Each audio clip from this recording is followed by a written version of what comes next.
Gertrude Jacobson walks in the front door of the Tropicana Hotel. She doesn't know what she's doing. She's never been to a casino. Frankly, she's never even been to this city. But she has in her hand a little piece of butcher's paper.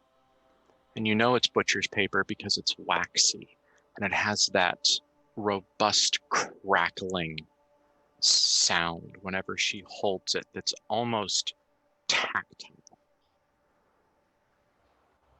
Oh, and then there's blood. She's holding this little piece of butcher's paper, but no one really notices because it's just a little piece. The kind of thing where someone would come into the casino having maybe received directions or seen one of the pamphlets that are everywhere in the town, or maybe it's a room number, who knows? She goes up to a craps table and looks at the table and looks at her piece of paper and looks at the table again. And there is a desperate attempt in her mind to apply context to these two separate pieces of information and turn them into something that she can use. Gertrude doesn't gamble. Gertrude is a good Mormon. Gertrude shouldn't be here, but her husband is dead and she's desperate. And they said that this would help. Gertrude steps up to one of the craps tables, and after an extremely awkward conversation with the dealer, transferring some of her meager life savings into chips, she starts to cheat with this little piece of bloody butcher's paper. Gertrude will never go home because the line between probability and chance is a razor, and it is going to cut her throat open behind this hotel. We don't know that yet, though. And the three of you are coming down from your room. You just had a, I don't know if productive is the right word. You certainly had an eventful afternoon in the High Rollers room. Other people in that room would probably consider it disruptive. But whatever, they're not VanHorsts. It doesn't really matter if they're not having fun, right? How are you guys feeling after your various gambling successes, lack of successes, or merely learning? What do you think about that? I feel that Matthew's view is basically that we, at least at this point, have made an impact. Whether it's something that's going to be necessarily beneficial or not is something that we have to do to spin it. Fair. Clara feels great. Vice feeds Vice. She's very good at her vices. She won. They got to teach Bethany a thing. We probably walked away from a table even between her wins and Bethany's losses. And that's always a win in a casino. We didn't lose our shirts. We made an impression. We taught Bethany a thing. And, you know, it's the hamster wheel of addiction. She clearly has it under control and had a lot of fun doing it this afternoon. So it's great. Bethany is pleased with herself for going out and doing a thing. And like, she sat at the table and learned how to play the game and is not very good at it, but was out and did something, and that was really nice. And what a very mature ritual is a casino. That is, children are not welcome here, or at least at the tables. This was a very grown-up thing for Bethany to enjoy. Yeah.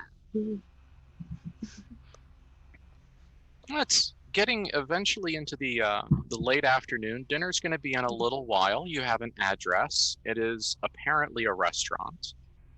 Your driver is ready, essentially. Whenever you guys give him a call, he'll be ready to pull the car around. And is there anything you want to do before you go and meet with this law enforcement agent, this cowboy of the casino?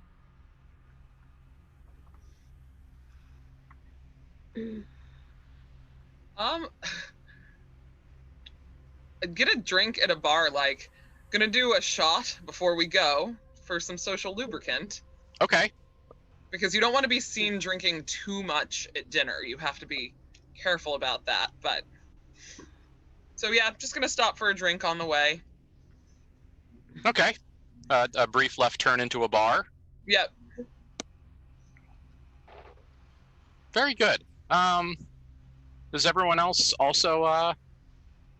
This is probably your last chance to do anything functionally social for the day, and to maybe wash some of your previous failures off you. Are these things that you want to approach sober or maybe bolstered? Obviously bolstered. Okay. There's a reason it's called a social lubricant. You're able to better, comport yourself. I think also just having a smoke and having kind of like just indulging in those things that give you that sort of false confidence and making it so that, if you believe it well enough, then it's all true. Yes, the social rituals.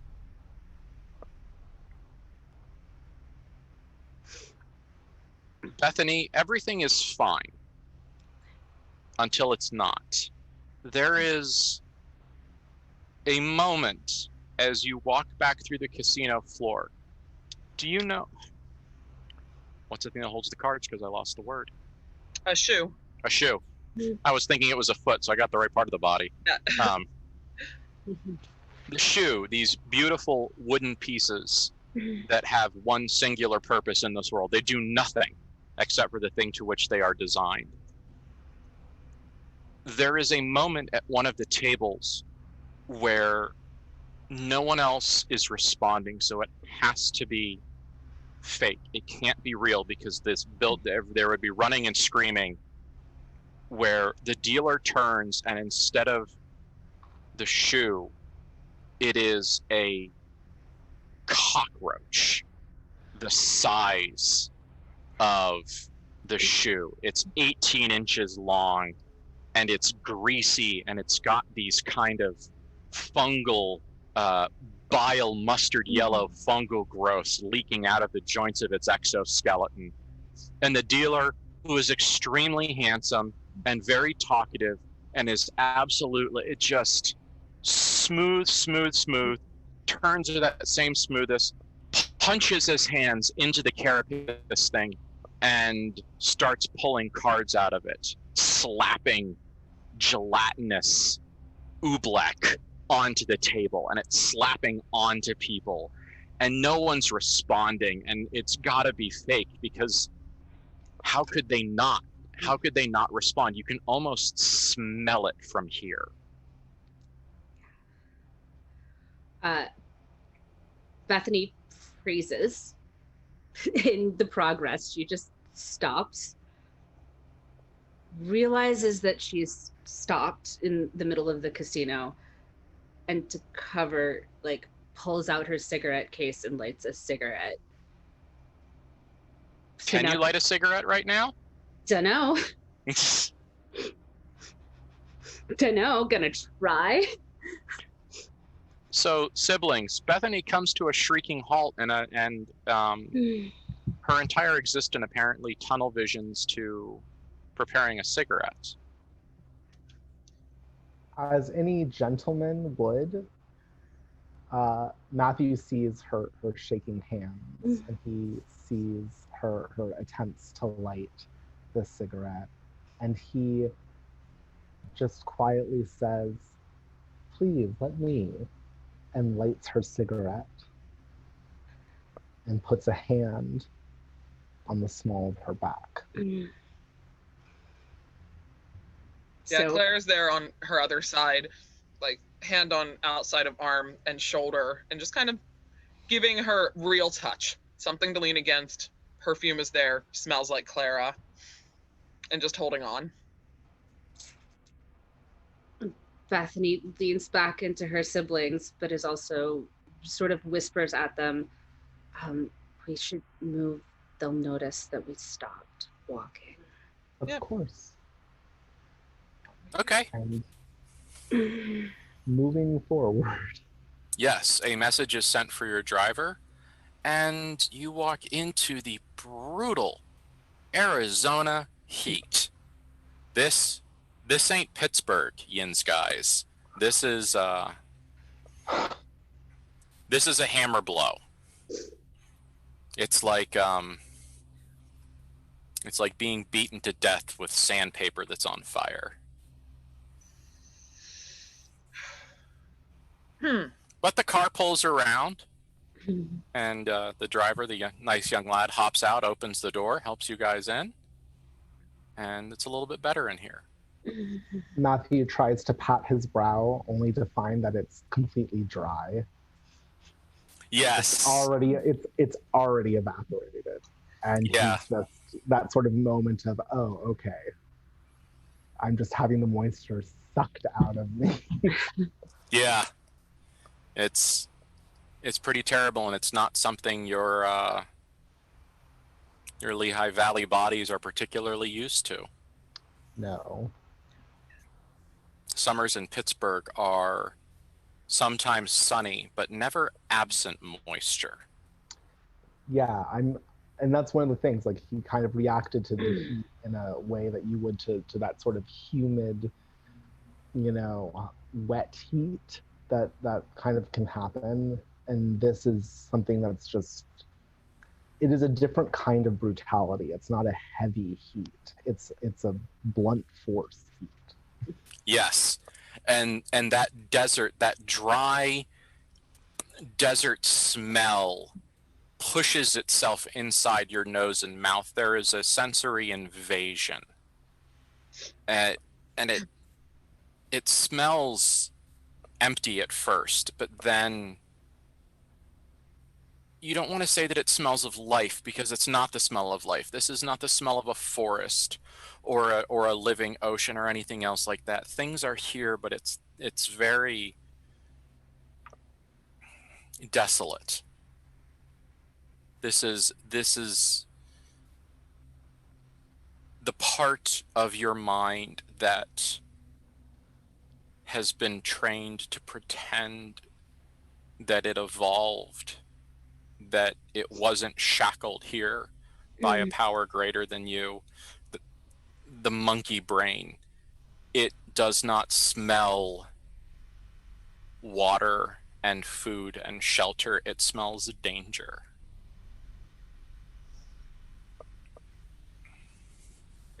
I'm going to reach into my little purse and pull out a flask, so I don't have a prop.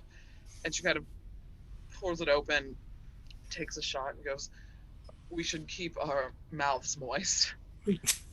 keep drinking. It'll make all of this better."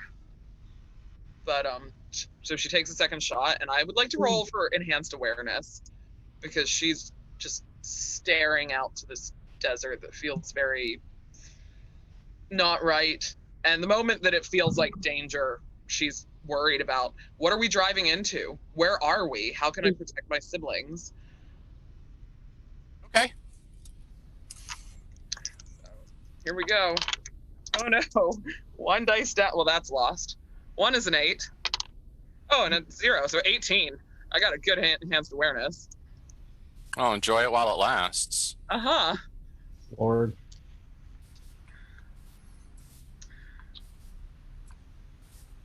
So what do you want to do with it? I want to try to look through the illusion and see what the fuck this desert looks like when I'm not just comfortably giving into the illusion and accepting that, life is normal, Elysium and Earth is the actual reality. Like, she doesn't try to pierce the illusion a lot, but now that she feels danger, she wants to see what this place really looks like. It looks... There was a time when Clara had first started doing drugs that she hadn't quite figured out how to be a functional addict. There was the learning curve started down and then dipped back up. And there was a time that in a drug-addled moment, Clara had wrapped a half-eaten piece of food in like a handkerchief or a camisole or something, just some small piece of cloth, and stuck it in the corner and forgot about it. Oh. She wasn't even here when she did it, and she certainly didn't remember it. But a couple of weeks later, as Clara was getting herself together, she found it. And this sugar and fat and protein, whatever, maybe it was a pastry, maybe it was the end of a sandwich, something, whatever it was fertile ground for growth. And there is a moment that you remember opening up that cloth and seeing the little oozing strands of the various molds as it converts its environment into itself. And you are now standing in that consuming mold. This city is viral. It's going to eat the things around it. It is consumptive. It is inexorably. There is no active malignance here. This is not a war, but this is just a place that is eating its environment and making more of itself.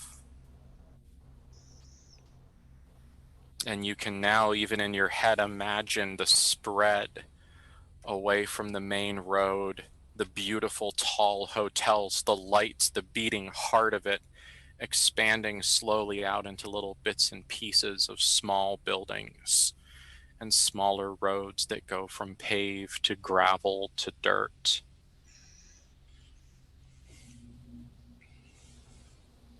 But she doesn't see any direct threats, at least. No, there are no terrible six-winged Cool.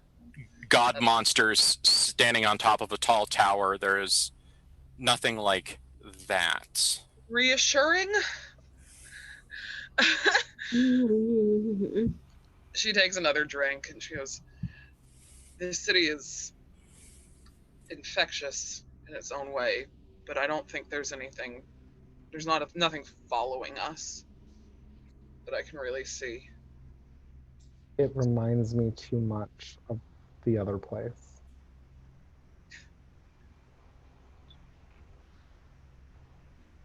Below the basement? The basement. It's different. I That's knew that was going to be like, this is not that. This is new growth. I don't even know that it necessarily knows what it's going to be. Just a lot of power and a lot of reaching out, nothing but space to grow into. If it's something new and it's reaching out, that's power, then it can be molded. Can we mold it to not look like giant cockroaches? That'd be great.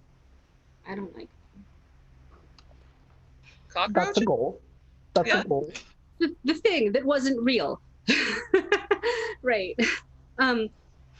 So in the casino, you know, the thingy, it holds the cards thingy. Yes. Yeah.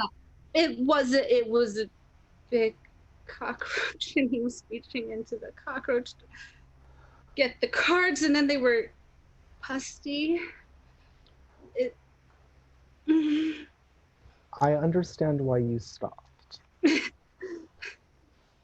wasn't real, darling. It wasn't real. Okay. Though But the things that Yep. aren't real here are different than the things that aren't real at home. It's not the same sort of not real. That makes Not sense. cockroaches. Not cockroaches. Okay. Well, Matthew has a point.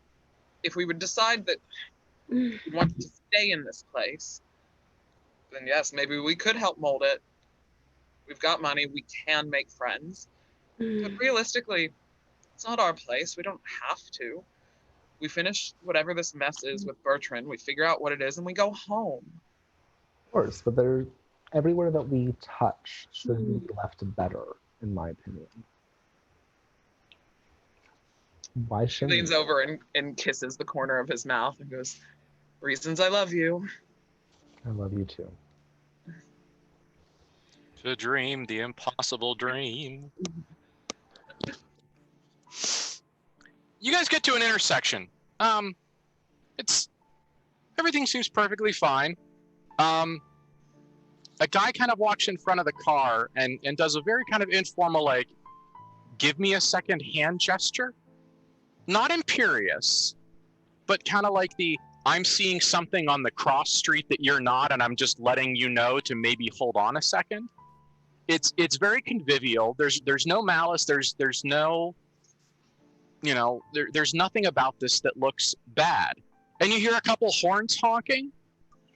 But the bright, happy poppings of tapping on a horn, not the furious lean. And you hear some very, very, very wolfy, masculine whistles and some cheers and a extremely fantastic plethora of the various and sundry hey babies that are sometimes shouted, and rolling right in front of you, so it just rolls right across the front of the car, is this gal in a convertible. She's sitting on the back in kind of the parade position. She's in a swimsuit. It's barely a swimsuit. It's arguably not even underwear. It's completely tame by our standards, but at the time it's absolutely a brain melter. And she has this beautiful giant sash across her chest, and it says Miss Atomic Bomb 57. And she's just laughing and waving, and she's got a real Marilyn Monroe look. She's blondish. She's got the hair with the curls and a big smiling mouth, and she's waving, and some guys are yelling some explosion themed pickup lines that clearly have not been run past the editing department. It's like I've got an explosion for you. That kind of, yeah, it's low effort stuff, because clearly people are a little bit surprised by this. You don't have time to figure out, they haven't had 100 years to figure out all of the cat calls for Miss Atomic Bomb. Like this is a new challenge for the masculine world. But she just rolls by waving, looks at you guys, smiles at the car, blows a big, beautiful, perfect parade kiss. Clearly this gal's in showbiz. I mean, the whole thing, the hands, the shoulders, the face, the chin is up, the shoulders are back, the chest is out, the back is slightly curved so that you get the buttocks on the back of the convertible shot on the way past. A true professional, and not in a derogatory way. She has a skill set. That skill set is appeal, and she is a master at it. And she blows you guys a great big kiss and smiles. She can't even see in the car, and smiles and just kind of waves past. Yeah, so apparently there's a Miss Atomic Bomb, that's something to think about late at night, staring at the ceiling, unable to sleep. Not gauche at all. Looks like a nice gig. Yeah, it's as long as you don't have to, stand near one. Yeah. So, and then traffic returns to normal. So it looks like it was a completely unofficial one-car parade. So probably she was going from one end of town for one purpose to the other end of town for some other purpose, and it was just, she was causing enough of a disruption that some guy on the corner said, you know what, let me just let them know to hold on a sec so they don't end up amidships, whatever the hell's going on. Yeah. And as she goes by, the guy that was standing in the corner kind of gives you a half of a like, thanks for intuiting my sign language, little nod, and continues on his way. It's just a strange, no conflict, little shared surreal moment. And the car rolls, and your driver, you can hear him. He's not saying anything, but there's a little bit of the RCA dog head tilt as he watches it all go past. Let's remember, he hasn't seen what you've seen. He is a sleeper. He has not done the things you have done. He has not seen the things you have seen. And so maybe there's a little entrancement there. Maybe his head followed the car a little bit longer than maybe he would if he was sitting next to his mom. But who are we to judge? He's a red-blooded American, and that's fine. Yes, and apparently it's flowing well. As long as he can still drive. Oh yeah, he's fine. I mean, yeah, he's a handsome young man in the prime of his life. He's healthy, he's fit, and just brimming over with hormones. He turns off the main road, which everything is on the main road, goes down a couple blocks, turns again. We're getting into kind of the second tier of things here now. We're getting into kind of the places that serve the casinos. We've gone away from the glitz and the glam. It's not dirty. We're not desert. We have not entered a bad part of town, but we have turned our back on the veneer. And he stops, and you see him do the lean forward and kind of try to see a little bit better that way, looks this way again. You can see the body language of a driver making sure he's going the right way. This is, and he nods, clearly having identified whatever set of directions he's been given. The next step of them has now been identified, and he turns right. And he parks on the road. The restaurant that you all interpreted the dinner invitation to is a diner. Oh, great. Amazing. Yes, this is a booze soaker upper of the same genus as Waffle House. And he stops across the street, and he turns around, which is he never does this. He is extremely polite. He essentially goes blind, deaf, and dumb inside the car, with the exception of navigation. And he turns around and he looks at the three of you, and he says, "You want to go back to the hotel?" Matthew looks around to see if there is some kind of shawl or similar thing for Bethany. Specifically. I leave that up to Bethany. Yeah, I'm going to leave that up to Bethany.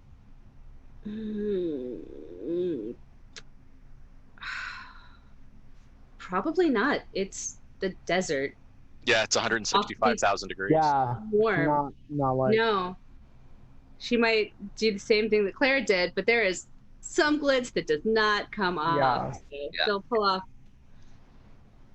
the bangles. Yeah, but... we'll do as much as we can. Yeah. But there's only so much we can go. Yeah. I've taken off the very expensive bling. Mm-hmm. Left a few nice subtle rings on. But... And you know what? If they ask, they probably won't. Mm-hmm. But if they do, we're going to go out to a club after this anyway. This is Bethany's first time out on a vacation. Yeah. If you wanted Yeah. to dress up, you have full rights to do so, my dear, and you look great. You do look wonderful. Bethany Gamgee outside of the Shire for the first time. So yeah, Oh, poor little girl. Okay. Well, there's several cars, so it's clearly active. The sign is lit. It's called the All Night Cafe. Clearly, that piece of information was left out. of course.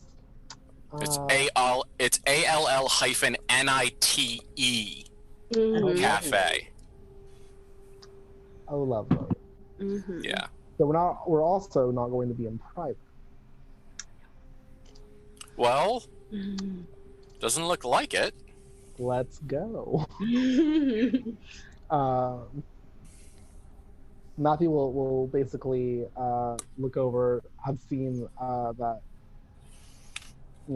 Clara has taken off her necklace and, kind of nods as he has currently taken off his sports jacket and kind of gives the look of someone who's like, this is the choices we're making right now. Mhm. But sometimes we have to.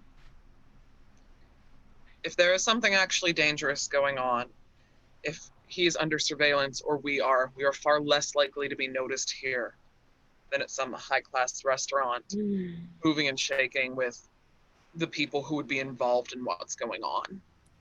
We're certainly going to be noticeable here. It's Vegas. There's showgirls around. There's people on vacation. People are going to be dressed all sorts of different ways and in here at all sorts of different hours. I'm sure.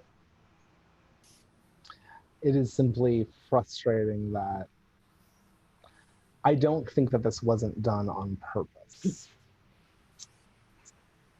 This kind of bait and switch. We're meant to be off kilter. There's a little gamesmanship going on here, maybe, Matthew, or at least definitely that's how you would interpret it, wouldn't it? I mean, that's what I would do. Yeah.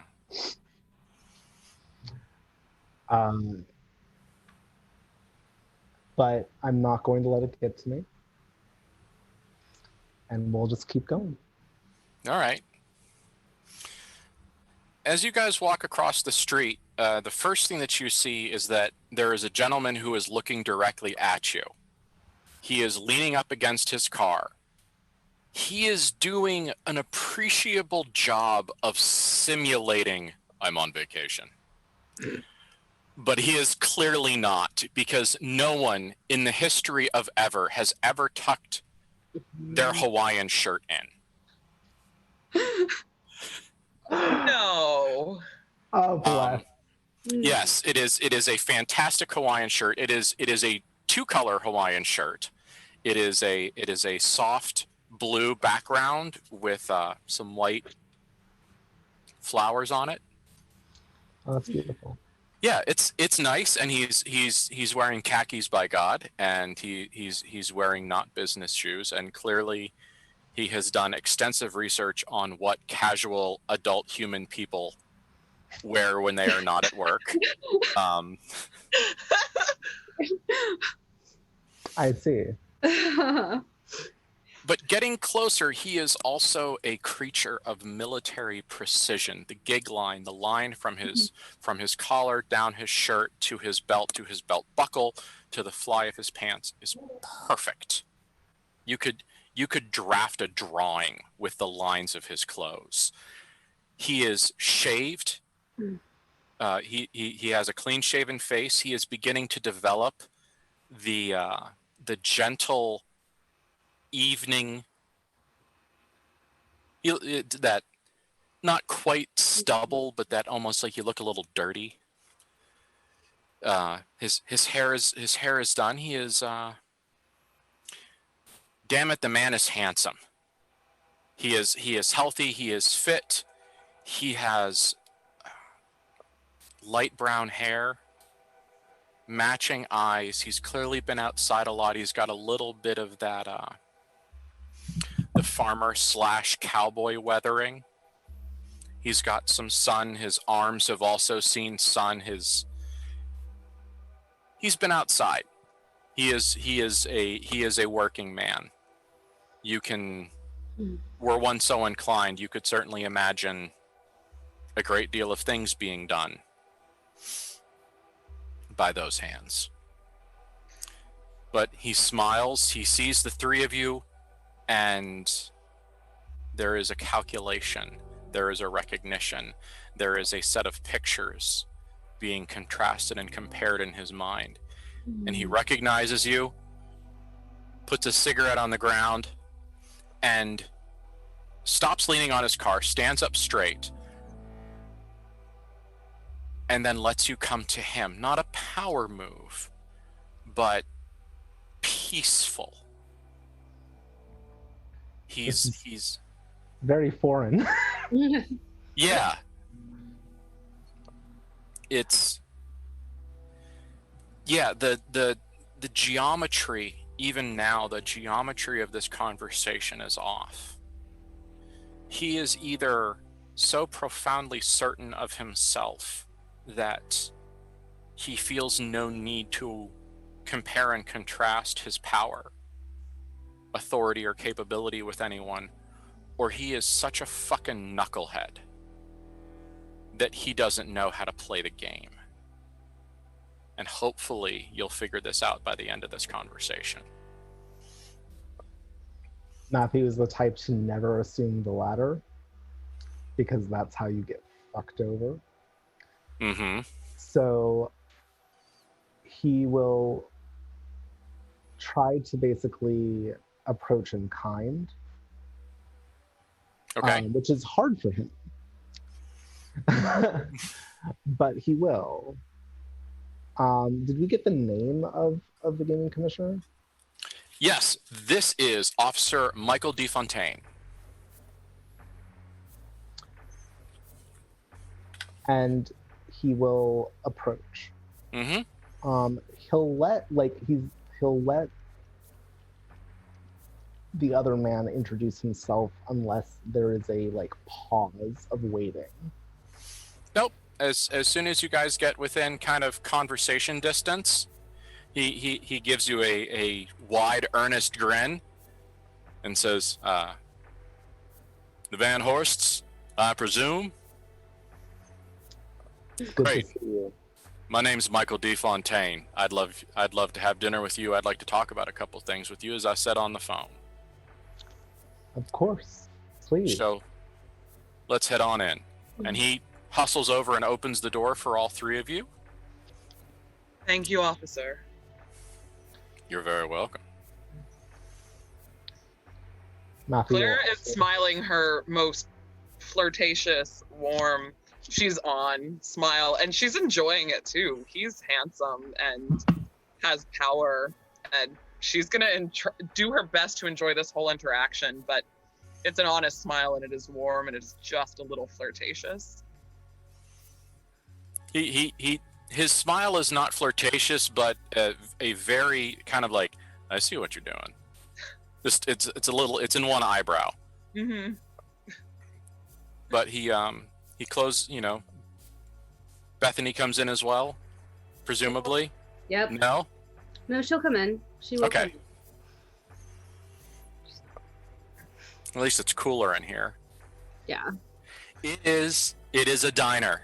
It is absolutely a diner. It is the rail seating, the old what is it, laminate wood seats and the tables, and there's a whole run of the bar stool sort of seating here. It's generally quiet. It doesn't seem that whenever the dinner rush is, it's apparently not now. However, the waitress, who is just summoned from wherever these 45-year-old waitresses are summoned from, says, "Oh, hi, Michael." Says, "Hello, do you think we could get a private table in the back? You guys slow enough to be able to give me a little bit of space?" She says, "Absolutely, go over down into the corner." Says, "Thank you very much." And he once he is leading, he is kind, he has a service personality, or at least his presentation is. He's very much, let me show you this, let me handle these things for you. He is, yeah. So a seat is taken in one of the booths. It seems there's a handful of booths around you that are empty. So as long as nobody raises their voice, you have a reasonable expectation of privacy. It's not like we're making multi-million-dollar business deals here. I'm going to guess, since we are in a booth, that Clara is sitting on the same side as Michael, because I was gonna say the same thing. yeah, we're not gonna let Bethany sit with him, and Matthew needs to face off. Well, yeah, and Yeah. there's like that moment where Matthew's just kind of like, he like looks at like the sort of almost like the flirtation that Clara is doing, and he's looking at like the thing, and he's just like, yep, that's the thing that we're doing right now, I guess. Like, he doesn't say anything, and there's not a lot of like overt expression when it comes to it, but there are those little micro expressions that Clara and Bethany know of, that sort of like, okay, we're here doing this right now, okay. Michael, for his part, does have a moderate anxiety reaction when he realizes what he's done. Yep. And he whips he damn near whips his head and all the way around, realizing that there's no chairs. Yeah. That the bar stools are bolted to the floor, and that all of the benches have these built-in seats. And there is a pause, and he is in this moment a little bit vulnerable if someone chooses to make an impression on him right now, but would probably sink in pretty deep. I mean, I know that Matthew's response would just be like, please take a seat. Clara's she's very good at socializing, and sees that momentary thing and does the mental math of like, oh, I'm gonna sit with him. That's what's gonna happen. She's gonna be like, officer, I promise you I don't bite, and that we are very pleasant to be with. And if you found my smile a little flirtatious, it's just sheer habit. We're happy to be here with you, and it's fine. Would you like the inside or the outside of the booth? And everything she says is honest. She's just happy to be here. He's handsome. She's not putting it on thick anymore. She's normal Clara flirtatious, not the let me take you back to my hotel room flirtatious. And she's trying to set him at ease gently, which implies we have the social power in this moment. Yes. Yes. In this moment, you do. And he doesn't acknowledge the, like, my smile may have been a little bit too flirtatious, but he does. His cheeks do color. And he sits down, and he kind of rearranges his body, and he attempts to take up as little space as possible, which doesn't work because he is not designed to take up a small amount of space. Clara slides into the booth next to him and sits neatly, legs crossed, just close enough that she's not actually touching any part of him, but the warmth of another body is there, and her perfume is there. It is amber and vanilla, and not a lot of sweat. We're in the fucking desert. And her cigarettes, and she is just on the edge of in his personal space. But we're in a booth. It happens that way. Matthew will basically have his smile as genial as possible, because this is not a situation where like aggression is helpful. And no, standing on the table and peeing on Clara is probably not the best social move at the moment. And also is not appropriate. Because they are siblings, and that is fine. Yes. But like he basically, like, you know, he gives like the sort of like, you know, warm, you know, it's a businessman's smile, but it's not an aggressive like thing. This isn't an adversarial smile. this is a, you know, in many ways a like in cahoots smile. Mhm.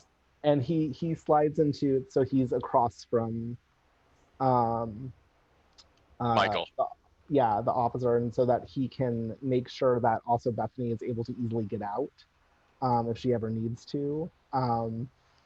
And I'd like to do specifically magical intuition, Okay.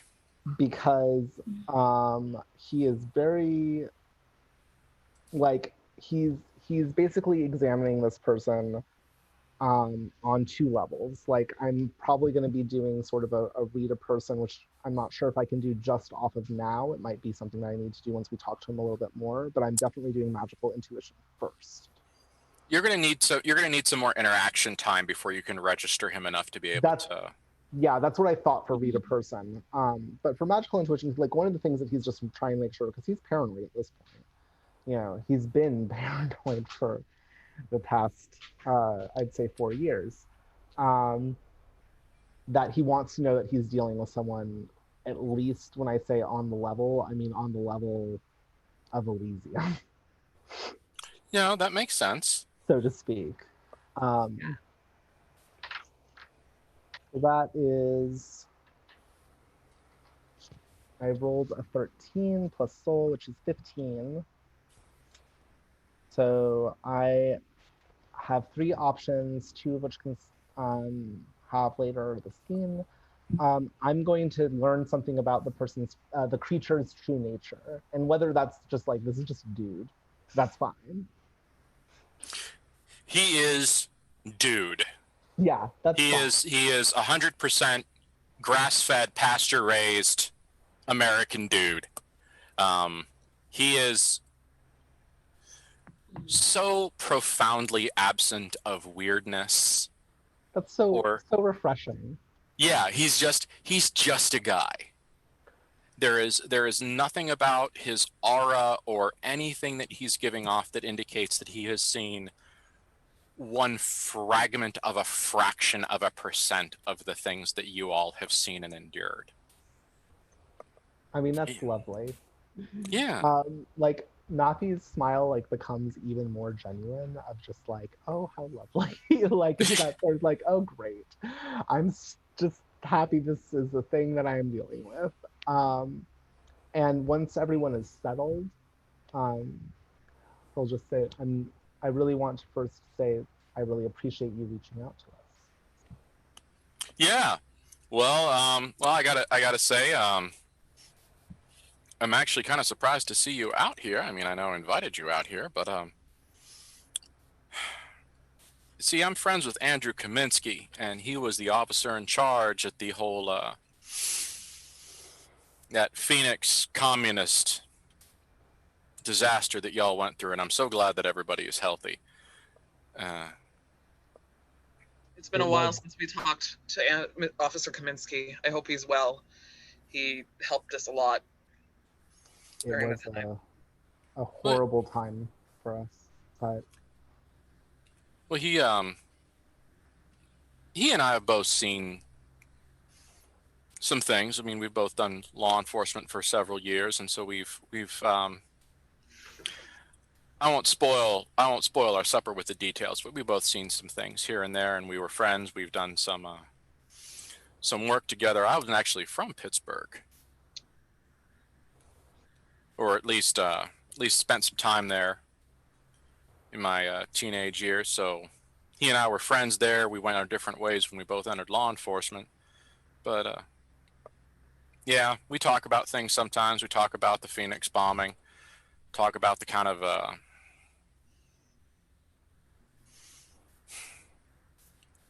the situation and the state in which that place was left. Those kinds of things are powerful memories, and sometimes you need someone that has had other experiences like that you want to just be able to talk it out and not have to explain yourself, you know? But I said I wouldn't spoil dinner, and here I am. Anyway, we're friends, we're business friends, we're buddies, and so whenever I got some information related to what had happened and I saw the name Bertrand Wright on it, well, that's a name that came across. That's one of the names that he mentioned whenever he and I were talking. And well, when dead men start receiving mob payments, it tends to raise suspicion. So he said that the VanHorsts would be very interested in things like this, that y'all are a family of note and family of deep respect in Pittsburgh and the surrounding areas. And so I figured it was the right thing to do to sit down and maybe have an off-the-record chat. See if you could tell me anything about this Wright fella, and maybe tell me, I don't know, you knew him, or the interview said that you knew him at least a little bit, at least socially. And frankly, I've been having a hell of a time getting any information. Well, it's a difficult subject, of course. Absolutely. All of us were very traumatized by the experience, but as I'm sure someone in your profession knows, in the interest of justice, things like that can be pushed through. I would say that we didn't know Bertrand Wright well. He, of course, moved in similar circles, but we had no real connection to him until he attempted to pull us into his horrific schemes. Mm-hmm. Yeah, that's what he said. Now, in your time that you spent talking with Bertrand, and he kind of pulls out a little black notebook and kind of starts referencing it, and maybe pulls out a little pencil. I mean, he said this was off the record, and so this is, and he reinforced this is really off the record, because these aren't kind of things we're supposed to talk about, but when you have friends with influence and when those people know other people, sometimes you just you look at the information you can. And frankly, we're young as an organization. The Gaming Control Board is only a few years old, and screwing up a case this big and letting it die out, that's not something that we can do. Now is the time that the mob needs to know that we mean business, and we are going to keep them out of these casinos. Easy. We'll just burn them all down. So, did Bertrand ever give you any impression of being involved in organized crime? Did he have access to things? Did he seem to have more money than he should? Or did he have people who were willing to, or imply that he had people that were willing to commit violence on his behalf? Clara, maybe it is on purpose, maybe it is subconsciously, but the bullet scar on her arm where she took the injury the first time, she just kind of wraps herself up and is rubbing it, and it's there forever. She'll always be scarred. He absolutely was a man that was willing to do violence. We, similar to our when we gave our statements, Bertrand Wright attempted to harm us. We only survived by being able to be fast enough and to be able to hide with those others who had so terribly victimized. But from everything that we at least knew at the time, and I will be the first to admit that memory in such traumatic times is a difficult thing to take a hold of. We had believed him to be dead. Our guess when hearing such a name involved in things like this is that someone is using the name for some reason, not necessarily that such a man is back from the dead. The question would be, of course, why someone would use his name. Well, therein lies the question, or one of several dozen questions that I have floating around in my brain like a pack of honeybees. Is Bertrand Wright a name that would get us particular response? I mean, clearly you all got a response from that name, but that's a personal thing. Do you think that dropping Bertrand's name somewhere would get someone to act a certain way? I never dreamt that he was with the mob. From what we understood of the mob, especially the Italians, it's Pittsburgh. We know people. You always know people.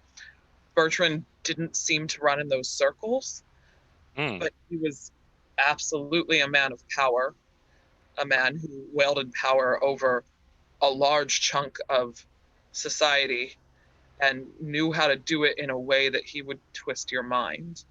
He got dozens of people to join his little, not little, the Royal Phoenix Society was huge, moved and shook so much of southwestern Pennsylvania, if not beyond there. And they were loyal to other powers, communists, people outside of our ability as Americans to understand. I mean, and they weren't, it wasn't just that. They kept those women in the basement. It was beyond, I know that people say a communist is the worst thing that you can be. I think it's wrong. I've known a few in my day. I used to work in Hollywood. It's just they were beyond that. They were sick. They were mentally manipulating people. They were a cult practically. The Royal Phoenix Society was a group of the worst people that I've ever encountered. And they thought they had all the power in the world. And Bertrand thought he could control all of them.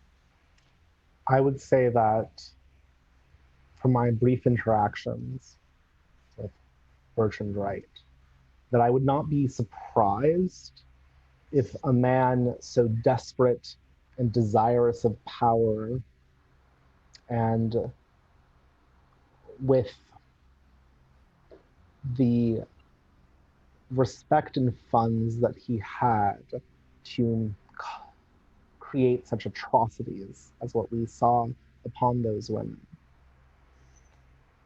I would not be surprised if he was involved in some sort of organized crime, but we have no connection to such things. Our connection even to Bertrand was very brief. As soon as we learned what he was trying to draw us into, we made it very clear that the VanHorsts have no intention of doing such a thing. And his reaction was very quick and very violent. Clearly. We wish that we had been able to see such things sooner, that we had not even spoken to him briefly. And we are very interested in making sure that whether or not this is someone using the name of Bertrand Wright here, or perhaps if by some impossible means he had managed to get away from anything that we were hiding. So we can't be sure of who was able to get away or not. But if anything, we are ready and willing to try to do anything we can to stop something from what happened in Pittsburgh from happening here.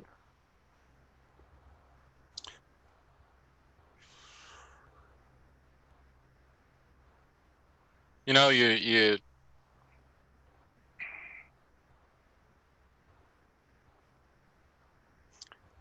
know when you join something like the control board that you're going to be dealing with things that you haven't seen before. But these kinds of things, they don't go over this. There's no file on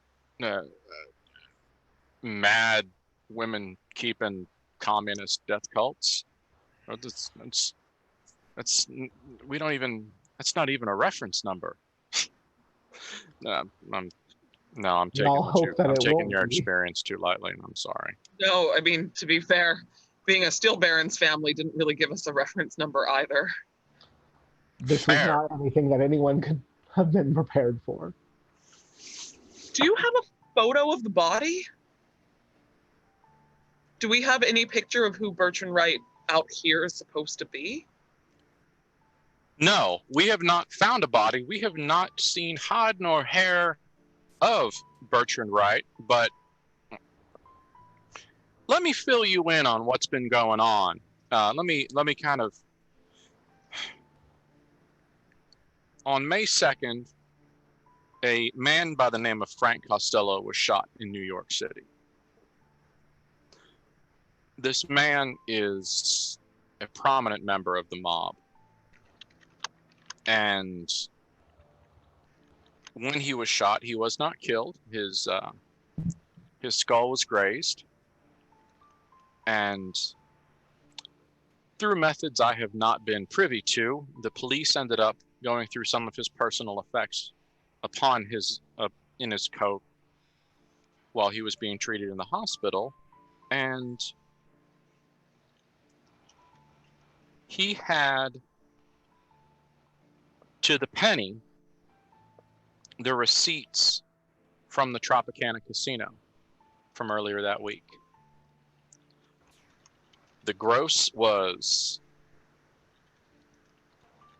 a damn big number. The markers were right.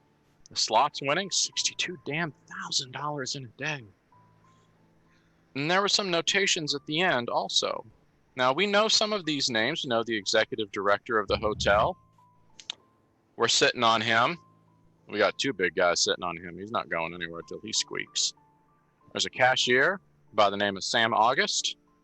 And under Sam August, there is an address that says to deliver to Bertrand Wright, the tune of $5,000 in cash. You can get a hell of a lot done with $5,000 in loose bills. And it felt a little strange to us. And so I wanted to do some extra looking around off the books and see if there's something that I didn't know. Seeing if there's something that the interviews didn't bring up. You know what I mean?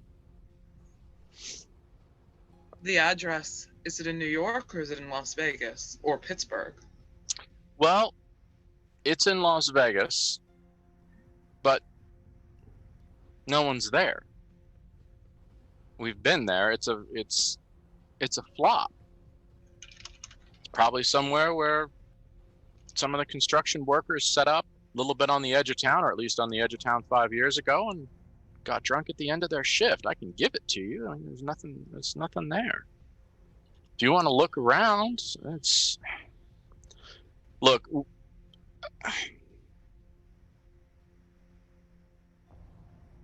I'm torn. I don't want to involve you all in something dangerous, because that's our job. But at the same time, I'd like to know what the hell is going on. And if there's a dead man or a dead man's name being used to commit crimes, then I'd like to get that addressed.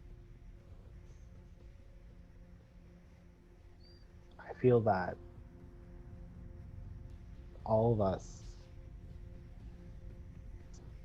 would have a similar goal in wanting to make sure that what we've seen happen in the name of Bertrand Wright never happens again.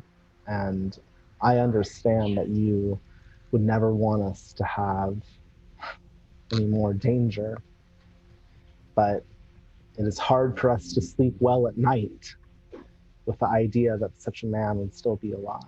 I fucking imagine. Sorry. It's fine, officer. I was in the theater. I've heard worse. Well, you don't need to hear it out of me. You're a gentleman. Thank you. Matthew's At right. least it's up, though. John. Matthew's right. He tried to kill our father years and years ago. We didn't know. We were young at the time. We didn't understand. And then he tried to kill us. If he's alive again, or somebody who is loyal to him is alive again, it's in our best interest to end this and figure it out as quickly as possible. Sorry. Clara, roll influence other, or if you have an advantage that would be more hyper-focused, use one of that to see if the waterworks will get essentially case information out of this officer. And I do help others because of Matthew's statements as well. Yes, Okay. Yeah. community effort.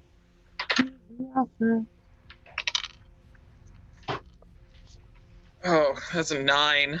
I have artistic talent, which is plus charisma to influence your audience during the scene. Give me a. Well, you get plus charisma anyway, don't you?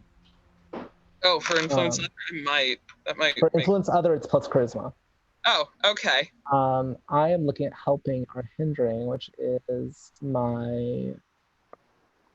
I would say that the attribute makes sense. It's the same as the other, so it's charisma, so it's plus 3.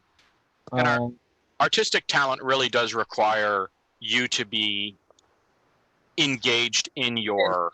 Yeah. You have a plus 1, because I got a 10, so you get a plus 1 on for your thing from helping or hindering. All right, that's still, it's a 13. It is not a huge success, but it should be a success. Yeah. So he does. He gives you. It's not even an address. It's literally like go down a couple of roads and run out of road, and then walk a little bit further. I mean, it's not walk a quarter mile. You're not going out into the deep desert, but it's certainly on the wild, hairy, chitinous edge of civilization. And Ben, I also, under disadvantages, have object of desire, so that we change to when I make an impression on somebody. Yes. So let's see whether or not he believed that your flirtatious smile wasn't really flirtatious. It was 11, 4 plus 7, so...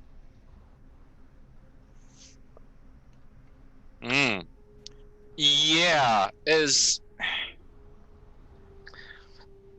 Well, the flaw says you ignite deep desires in others, which they're unable to keep in check. When you first make an impression on someone, roll plus 0 to see how many holds the GM takes. Yeah, and I have 1 hold. Mm-hmm. And it's clear, for better or for worse, that Clara has gained a bit of a admirer in this. Fine. Yeah, in this cowboy. So he gives you the address. Matthew, completely ignoring the 2 ladies, he looks at Matthew dead in the eye and says, "Do you have a gun?" I do not. If He anything will- starts, He will look at Claire when it looks like she's about to say something. He's just like, She hasn't said anything. She's holding her purse real tight. okay.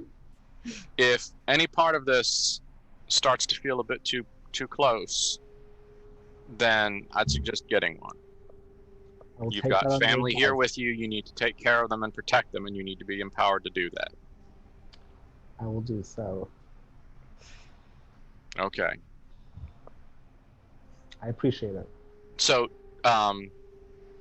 over the course of this conversation, has anyone ordered food? I mean, coffees and waters and stuff has come around. Are you guys having dinner here? Well, he's gonna follow the lead of the officer, because if the officer orders food, we're gonna order food, because otherwise it looks weird. If not, then no. He asks in the middle, towards the end of the initial kind of foray of conversations. You know, I asked you here because I know that it's usually not very busy, because this place typically feeds up the people that work at the casinos and they don't get out for another few more hours. So I knew it was going to be a quiet place, and I tip her real good, so she'll leave us the heck alone. But you want me to call her over and get some food? They got pancakes out here. You could put them on the side of your car and drive home with them. Clara looks at Bethany to see if Bethany looks like she's up to eating. Yeah. Bethany has said no words the entire time. Bethany did not smile at the officer. Oh, Bethany. Oh no. Bethany is not, none of that. She is maybe smoking and is listening, but has not engaged as a social being. Oh, baby. And he's tried a few times because he does have a kind of a genial nature, and he's attempted to kind of engage Bethany in part of this, but the second time that it just kind of dies, Crashes and burns. Yeah, he goes, okay, fine. Yeah. You know. Okay. Are you hungry? Do you want to? Something good here? I don't know. You've been very nice. Why don't we get dessert? Oh, you have to. You should see. They got a pie out here. I swear it's this tall. Well, now we gotta. And there is a lemon meringue pie with a mind-numbingly large I know the word, cathedral dome of meringue. Yes. There should be a little teeny tiny little Leonardo, Michelangelo painting on the Delightful. inside. The food is good. It is high calorie, high carb, all fat, all sugar, Americana chow.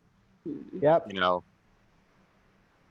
the eggs are cooked in butter. Half of it's fried, half of it's griddled. It's for what it is, it's good. It's absolutely not at all what the VanHorsts are used to, or that they're possibly emotionally prepared for. It reminds Clara of going out with the girls after rehearsals. Like, this is diner late night worker chow that would happen sometimes, so she's enjoying the meringue. To be honest, Bethany is more concerned about the cleanliness of said diner. Are you? Just whether or not there are roaches in it. It's a legitimate concern. It is. Bethany has one. And that has been part of her not talking, is she's like, baby. are there roaches here? It looks clean. Okay, great. It looks clean. Everything's fine. It's fine. It's fine. Everything's fine.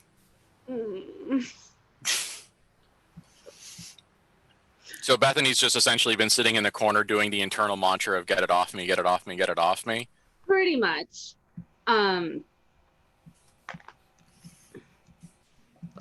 Yes, she's basically been that. Also, in the whole description of said officer of all the things, Bethany was just like, "Oh, he's coarse."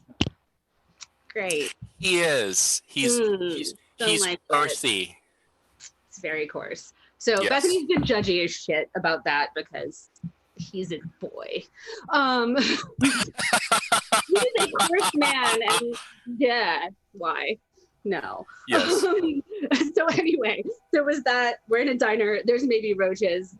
None of this is comfortable for her. And we're going to talk about how that time that we're not going to talk about that she exploded some people. Yes. So it's been not great time.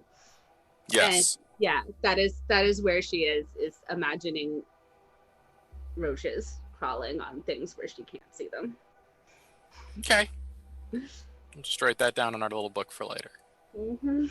Mm-hmm. Clara, in terms of the war of the olfactory war that you engaged in, with Officer Michael, you're not entirely certain what cologne or aftershave he's using because it's not a smell that you're used to, but it is definitely one of those, like, you can almost, you would bet every dollar that you, your father, your brother, and your sister have that the bottle that this stuff comes in has a cowboy on the front. Of course. So it's that kind of leathery, sandalwoody, whatever, that kind of not musk but musk, that kind of undifferentiated masculine cologne smell. Not bad. No, I mean it's a thing. Yep. But he is, I mean, it matches his presentation. That makes sense. Mm-hmm. Yeah. So, as people consume dinner, and we pay our bills, and we say goodbye to our officer, let's all take 5. Let's hit our various and sundries, and then we will come back and we will see what the VanHorsts want to do with this question swap meet. You don't know anything else, you just have different questions. Yeah. Which is the best way to be. When you run out of questions, that means you know everything, and that's just terrible. It'd be a tragedy. Yes. So we will be back in just a few minutes. Sounds good.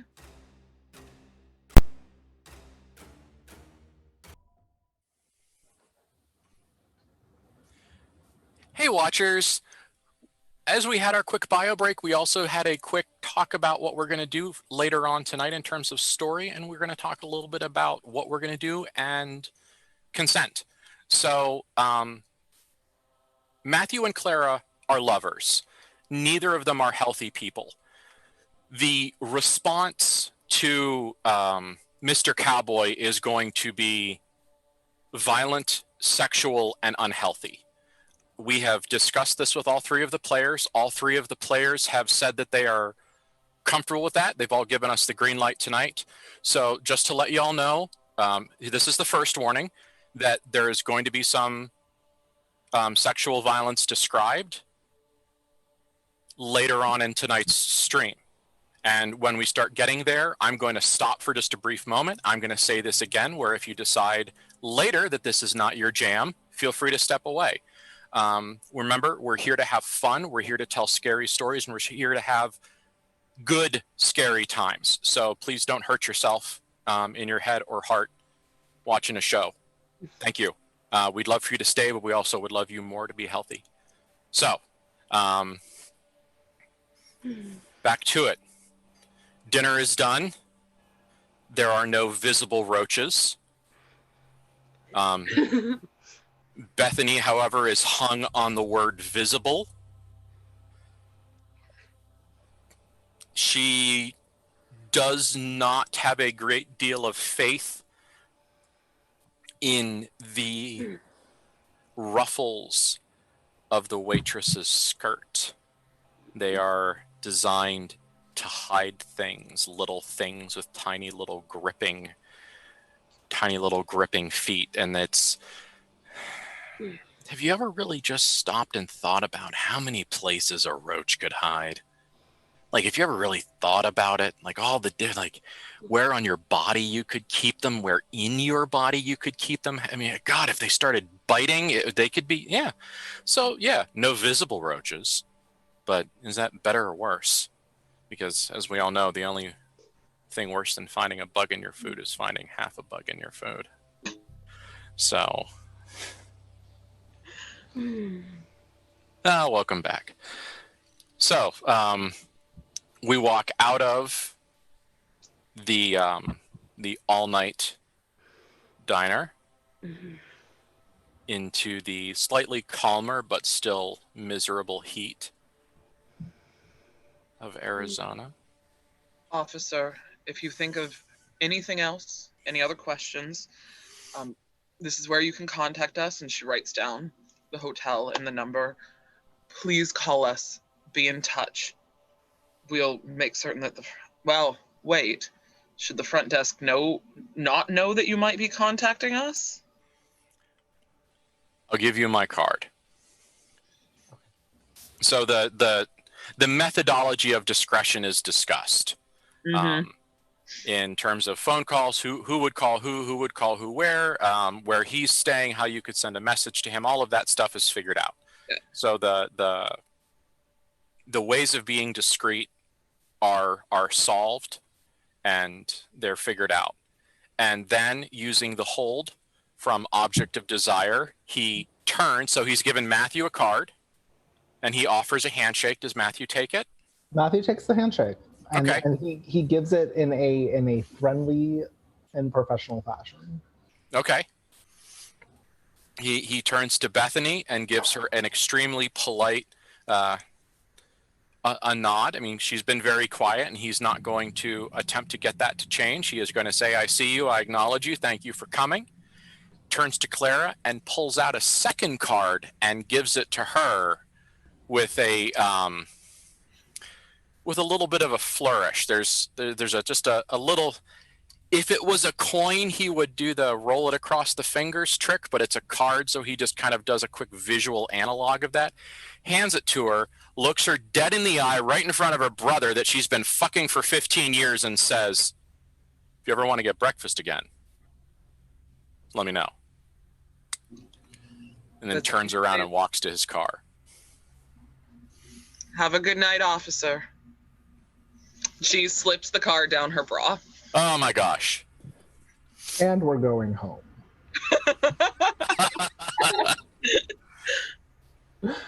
Matthew is just silent the entire fucking car ride home. It's the little dial on the side of his head just edging from yellow to red.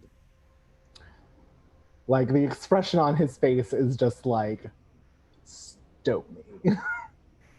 Because he can't even say anything.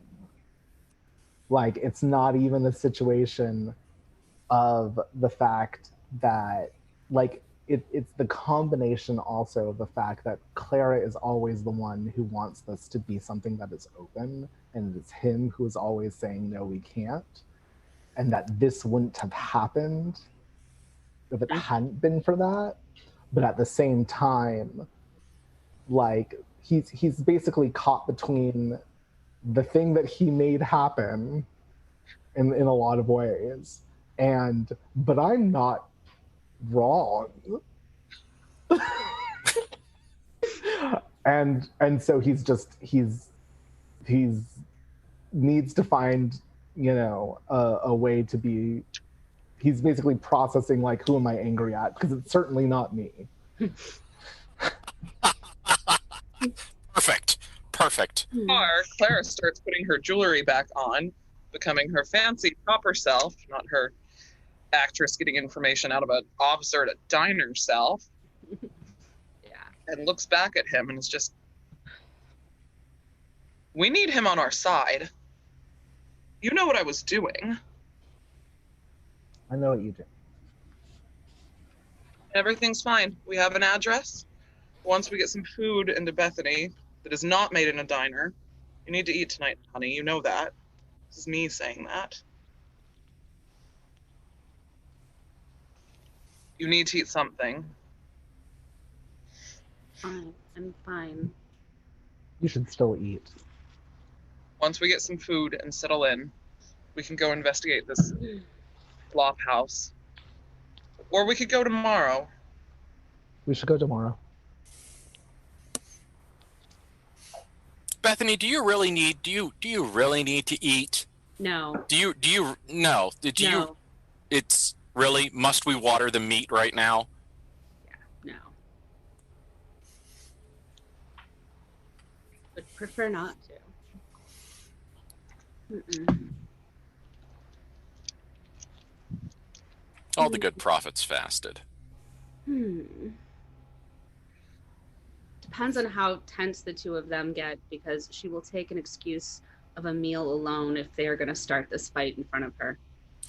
Well, I've got bad news. Clara, you're on the downstroke of your most recent hit of heroin. Oh yeah, So, hours. It's been hours and hours now. So you are well into the throes of come down-itis. Wow, with your brother lover giving you the silent treatment, and your sister giving reality the silent treatment.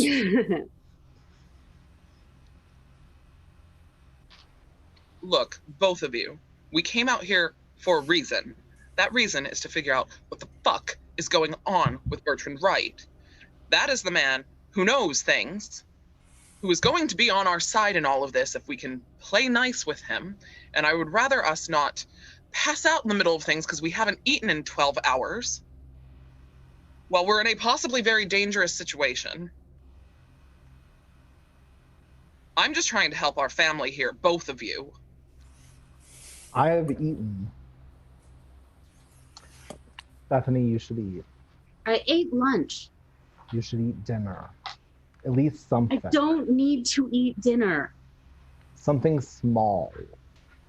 I will get something at the hotel. That's fine. I At the don't hotel is imagine fine. cockroaches climbing all over the griddle in the back. Bethany, as long as you eat something at home, it's fine. Fine. I said I'd eat something. Then it's settled. And he'll look at the driver and just say, "Take us home. Take us to the hotel." And he nods his head, very, very aware of saying absolutely nothing. He is not going to be the lightning rod for sibling wrath tonight. And he drives you guys home. Or home. The Tropicana, are we calling it home already? Yeah. As we're driving, since Matthew's being quiet, opens her clutch, which is where her pearl-handed revolver is. Like that, the gun just lives with her. She keeps it everywhere. Whether Matthew knows this or not, it's just one day. It's just awkward. Hasn't stopped, but she definitely took it to that meeting. But she also pulls out a little notebook and a pen, which is what she's going for, and she's kind of furiously writing down the notes that I took during this meeting, which is like May 2nd, Frank Costello shot. Sam August, this is the address. Like, she is taking pretty good aware notes before it leaves her head of the conversation in a way that she is scratching so deep into the notebook. There is impressions, and she might rip some of the paper because she is taking angry notes. She is angry at Matthew, and she will be a useful sibling here. Yes, you will be, by God. A couple of notes. One, Frank Costello was a real person who was actually shot. Yep. The exposure of the Tropicana management being intimately tied to the New York mob is real. However, I am changing some of the names of the people that are going to be involved in the weird. Okay. Because saying that Frank Costello was shot is a piece of fact. Yeah. Saying that people who were real and using their names and saying that they were twisted evil monsters or related to things like that, we're not going to do. So the people that are horrible or experiencing horrible, they have become not real people. So that makes sense. If you're inclined to Google and you find Frank Costello in the Tropicana and some of the other names are different, we are doing that on purpose. Cool. But yeah, Clara's taking angry notes. Yes. And the paper rasping noise, Bethany, is starting to sound chitinous as she starts to shred the paper. And there's it's fucking bugs tonight. It hasn't been bugs since what? Since you were 12. This is a blast from the past. And it's not very nice. Nope. Bugs. What are bugs to Bethany? What do bugs mean when she tries to make sense of this world breaking around her? What do these vermin mean to her? Bugs are a hidden filth. You never see them in the light. You see them scatter, and when you see one, you know that there are many. There's never just one, which means by the time you see one, you're infested. So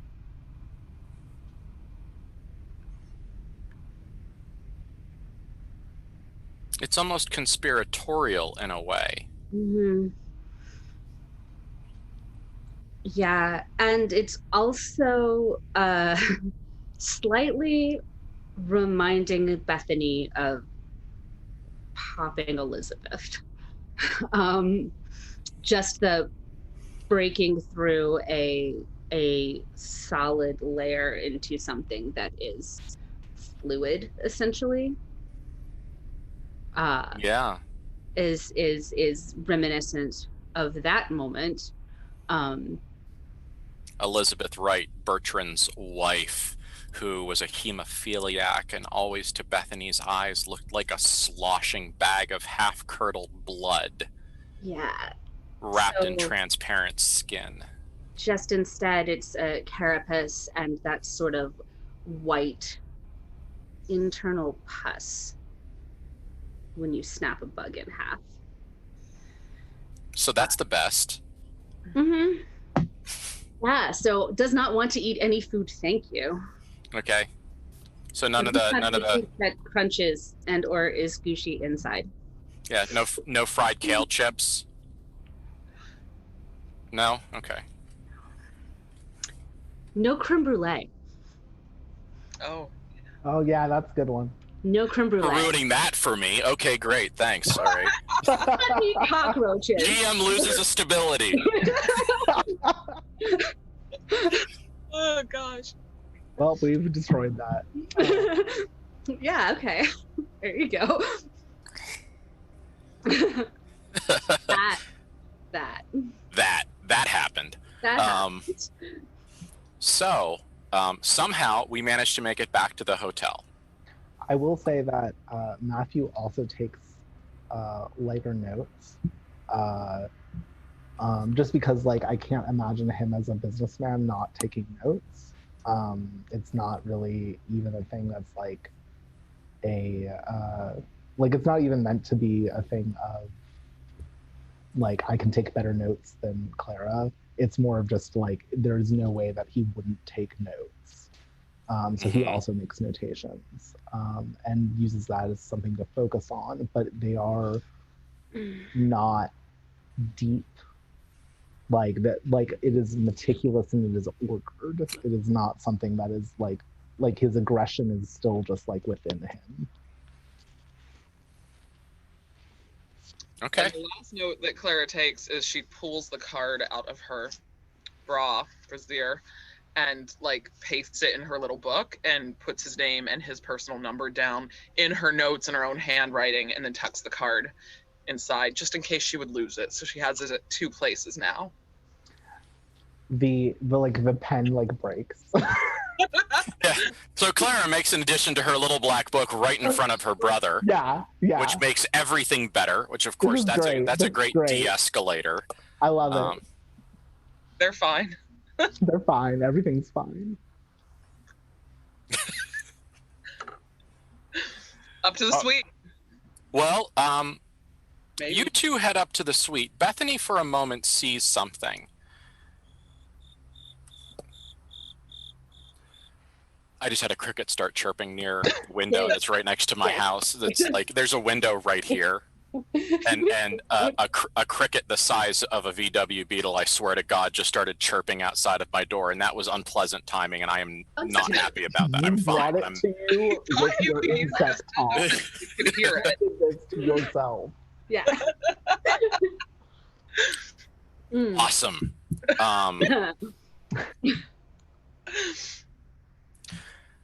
Bethany, you met someone at the high roller tables. I described him as somewhere Mediterranean, maybe somewhere on the Latine spectrum of nationality, with the strong cheekbones, strong jaw, darker skin.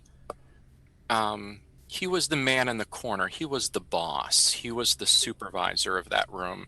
He was the one that when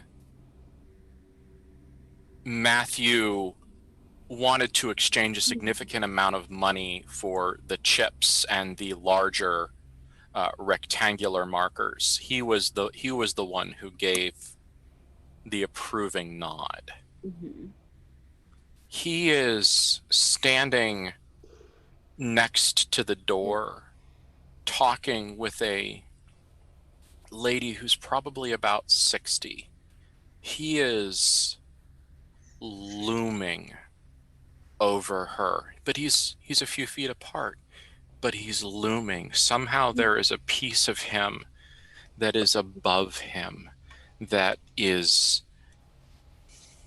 bloody and angry and not lusty, not fuck lusty, but that kind of that sinners sort of vibe, the kind of person that wants to drink and gamble and whore, and that just, you know, they want to get it on him.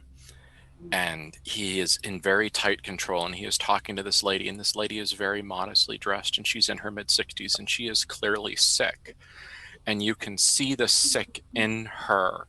There are these little red black masses all through the inside of her abdomen. They're in her lungs, they're in her bowels. Her body is going wrong on the inside, and she is crying a little bit, but she has dignity, so she is not sobbing. And they're having a conversation, and she is holding a paper bag that looks like it's stacked with bills, which are probably her winnings for the night.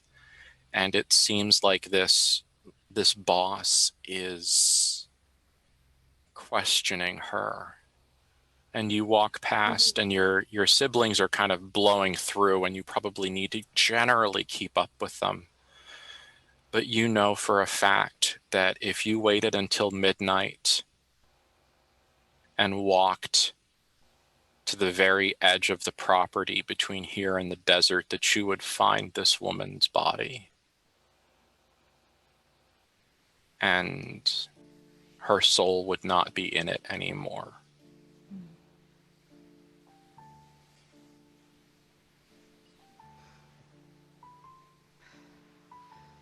Things are getting weird. The world is starting to break down. Mm-hmm.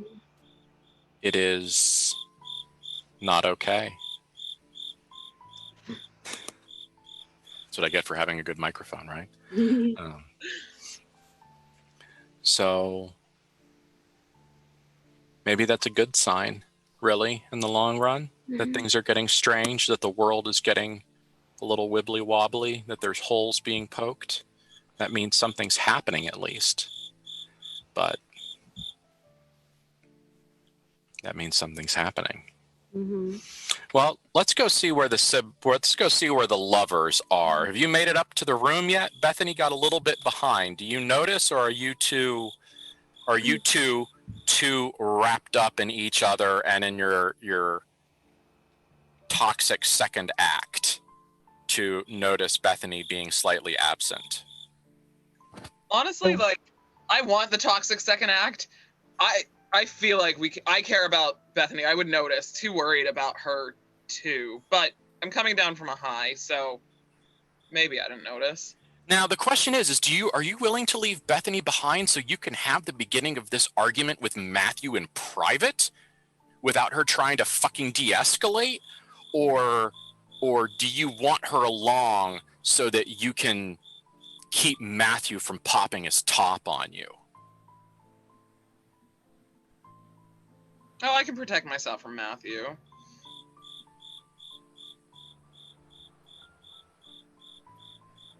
Would Matthew have stopped? Matthew notices because he always has half an eye on Bethany because of just like he is very protective regarding her. But what he would check in on is because he gives Bethany a good amount more autonomy than he gives Clara, which is a whole thing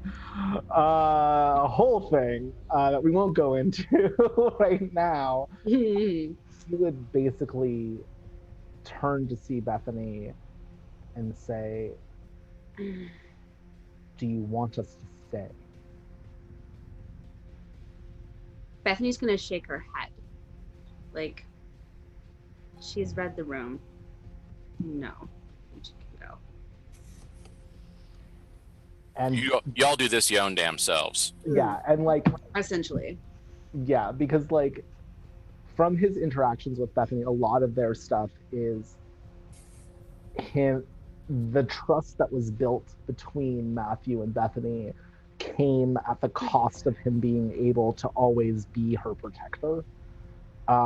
Like so much of the trust that they got was him saying that you were an adult who can take care of yourself in situations that I would allow other people to be like doing stuff. Like, you know, it's not a thing where he wouldn't protect her in a dangerous situation, but like the idea of having any autonomy is something that's part of their relationship at this point. So I think that if she gave the nod, like very specifically, he would accept it, especially in the mood that he is right now. Yeah. The worst part about empowering your family is that then your family is empowered. Yeah, he's realizing that in a lot of ways. So yeah, All right. he will go up. To the room. Okay, I said I would probably call it again, and I'm going to. This is probably going to be the prelude and then continuation into sexual abuse / violence, depending on how the players choose to make the scene go. So if this isn't where you want to be tonight, we love you.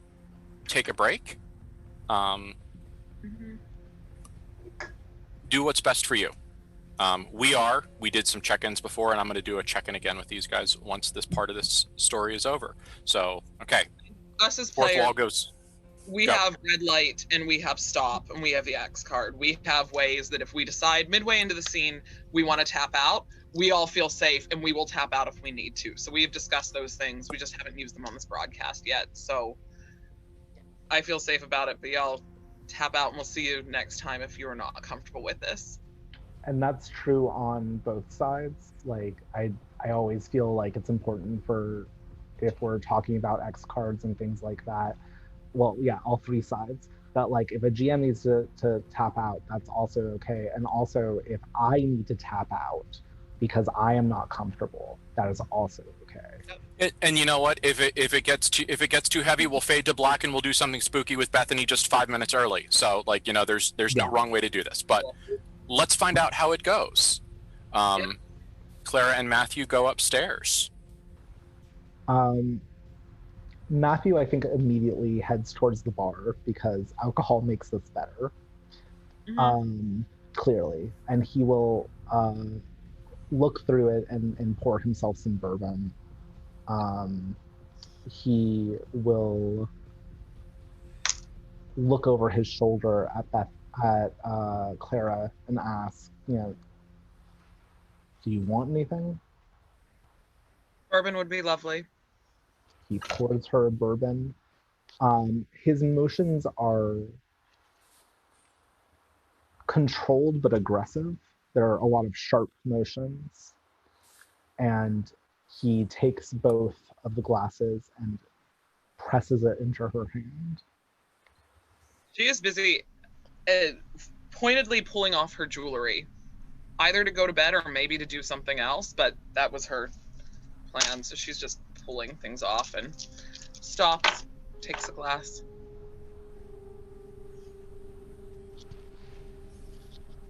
I love you. I know you're going to get angry. That's how I felt for the entire time that you were married.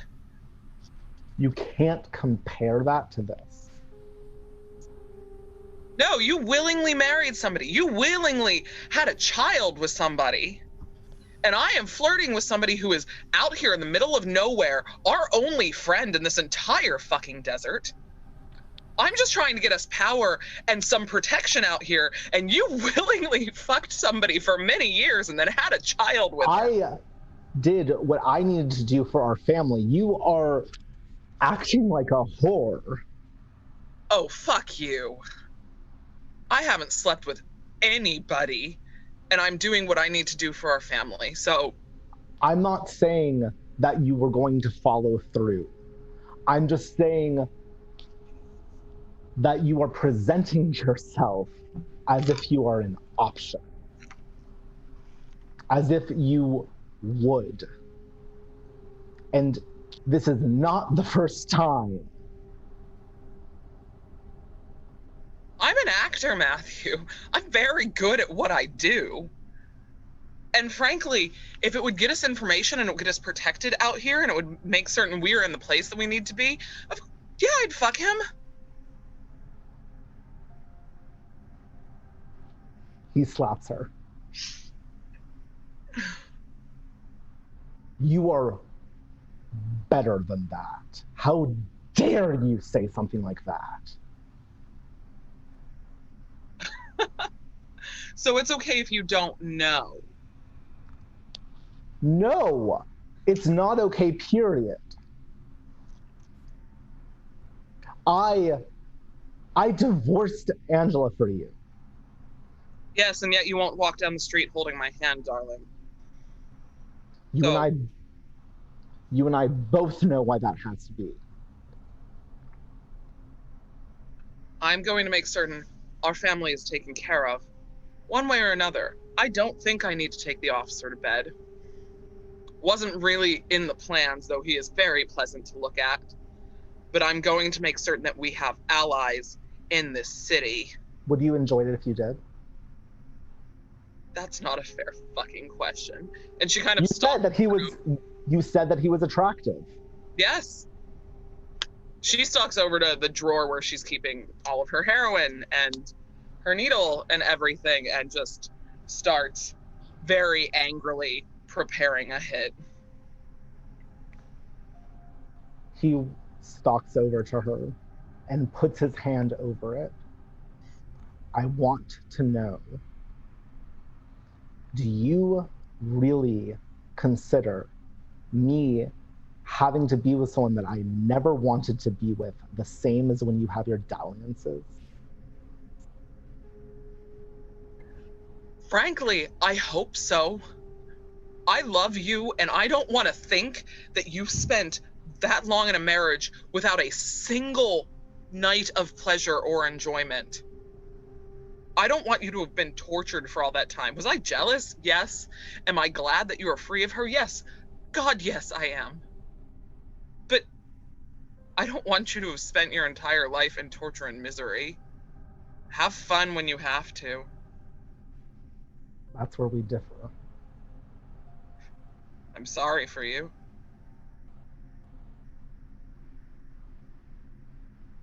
He will take the heroin and put it on the table. She like... Yeah. Yeah. What? Do you care about it more than me? That's not even a fair comparison. You're a man, you are my brother, you are the man that I love. And this is a tool. This is a tool. This gets me through. No, of course I don't love it more than I love you. It's a fucking tool. Use it. Yes? Then use it. Okay. We'll give it back. And he'll just wait. Is this just going to make you more angry? Give it to me. And he will take it, and sadly, I don't have the prop. Okay. And he will take her arm, and like she has shown him before, he will shoot her up.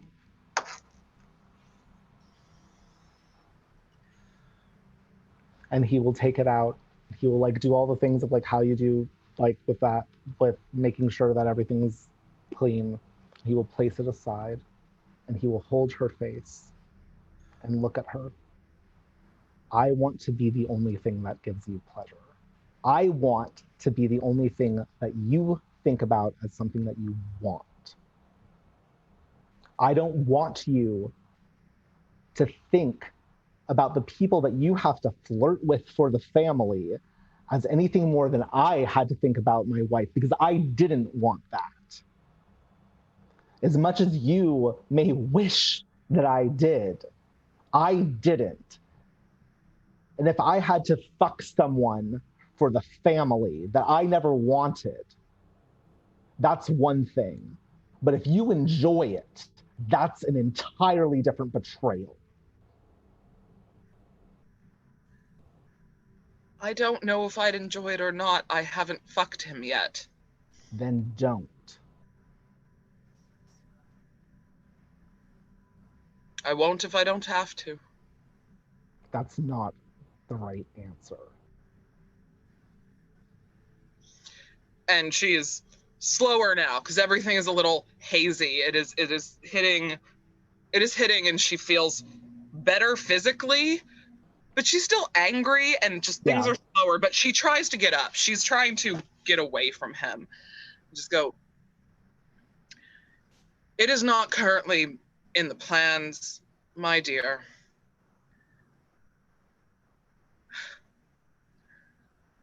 Frankly, I rather hoped you'd be the only person I fucked for a good long while, so if I end up knocked up, then I know whose it is. But that doesn't seem to be working, so I don't know. We have other things to him. Huh? And he takes her hands, or her face in his hands. Yeah.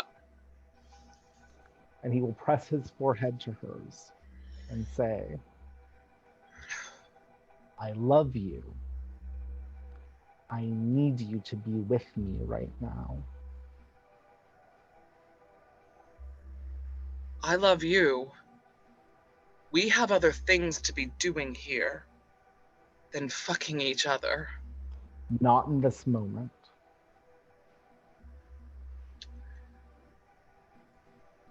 Matthew, there are things that I handle for this family that you don't even comprehend. Let me go do what I do best. And she tries to pull back and continues pulling out her finery. Like, she's getting kind of dirty. She's pulling out everything that makes her Clara VanHorsts. He will pull her back if she allows it. It's hard because I think that you actually have more violence than I do. Oh, yeah. But he will pull her back and he will say, be with me right now as you, and then you can go.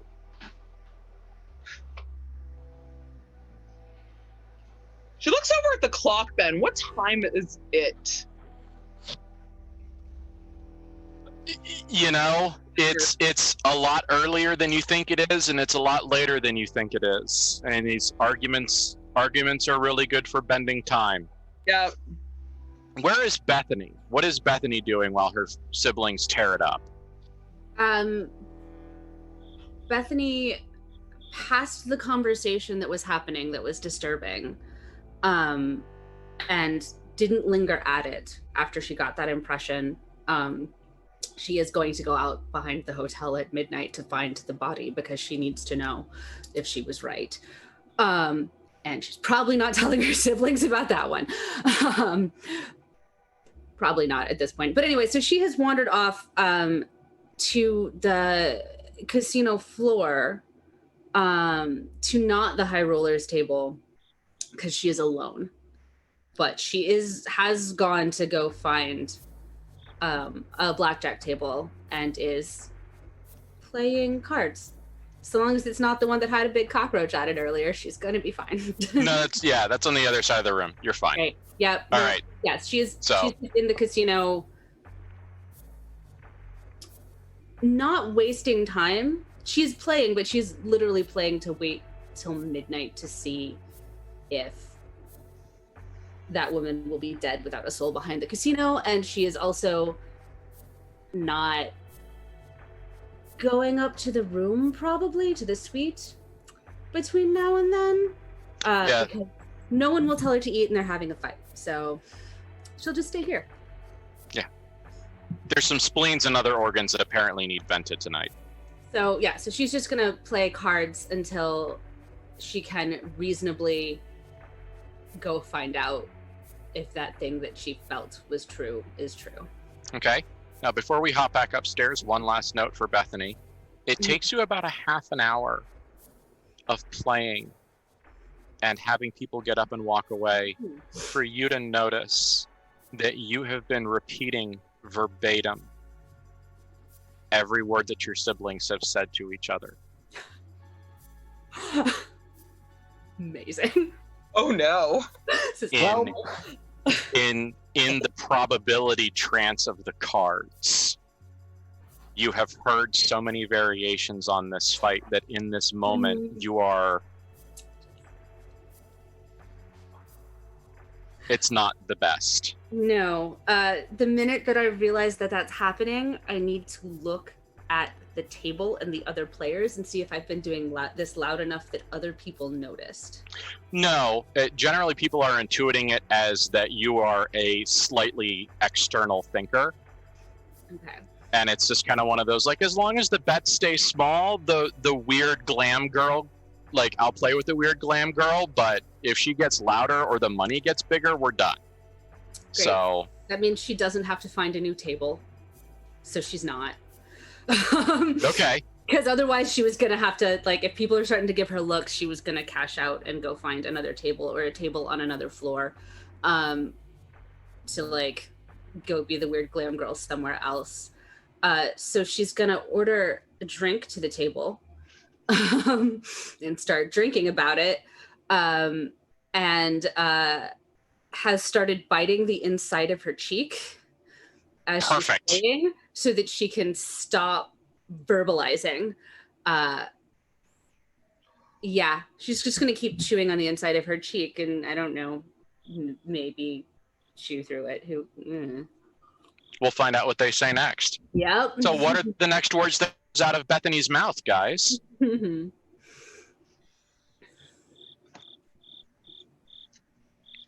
You are angry. Frankly, I am angry. I'm still angry, and I'm rather high, so that means that we have quite gotten into it tonight. I don't know that I want to touch you right now. If you don't see the contributions that I give to this family as equal to the things that you have done... Matthew will unhand her and step back.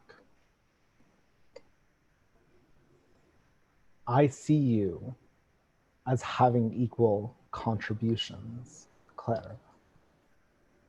I also see that our relationship should be given importance.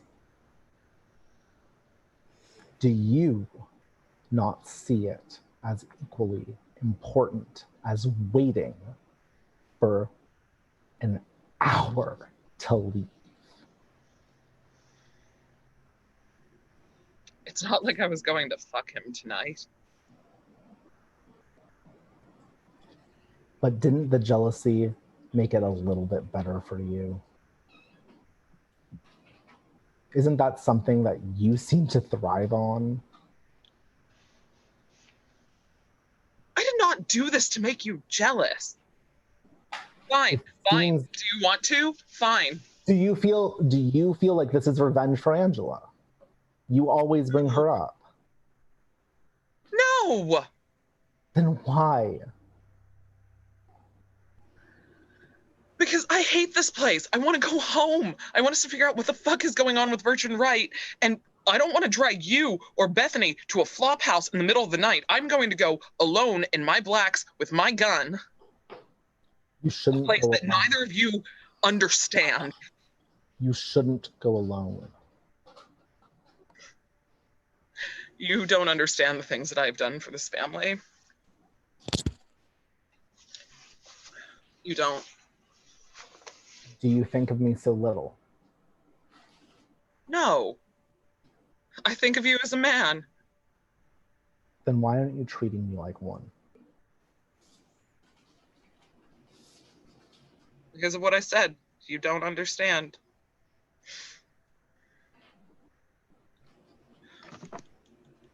I love you. If you really want us to, let's go. Needed to change anyway.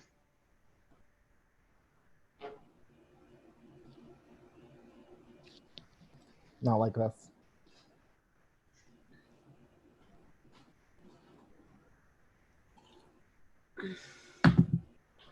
Was it better when you were angry? No. Good.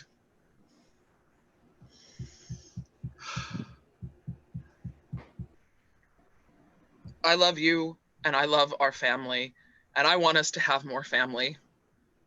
I'm working on it, even if you aren't really, and it won't ever be yours. I want us to have something. And I can never walk down the street with you, and I can never sit in a booth at a diner with you and enjoy your cologne. And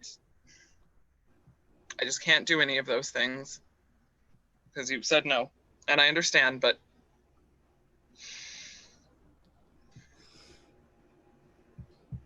Clara, I want to give you everything that you said.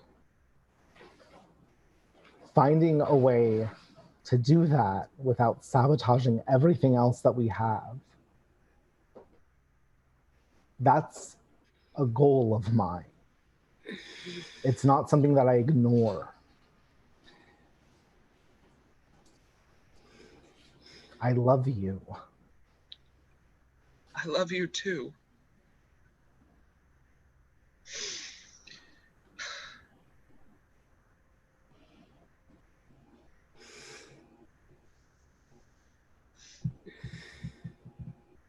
Let me go with you.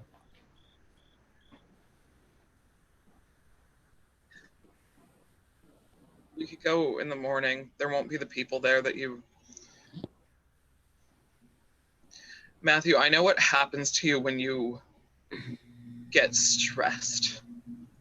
Is You're is that why? I don't want to put you in that situation. So now she thinks you're weak. Yeah. Is that why it's changed? No! No! Clara, I can protect this family just as well as I did before. Let me. We can work together like we did before.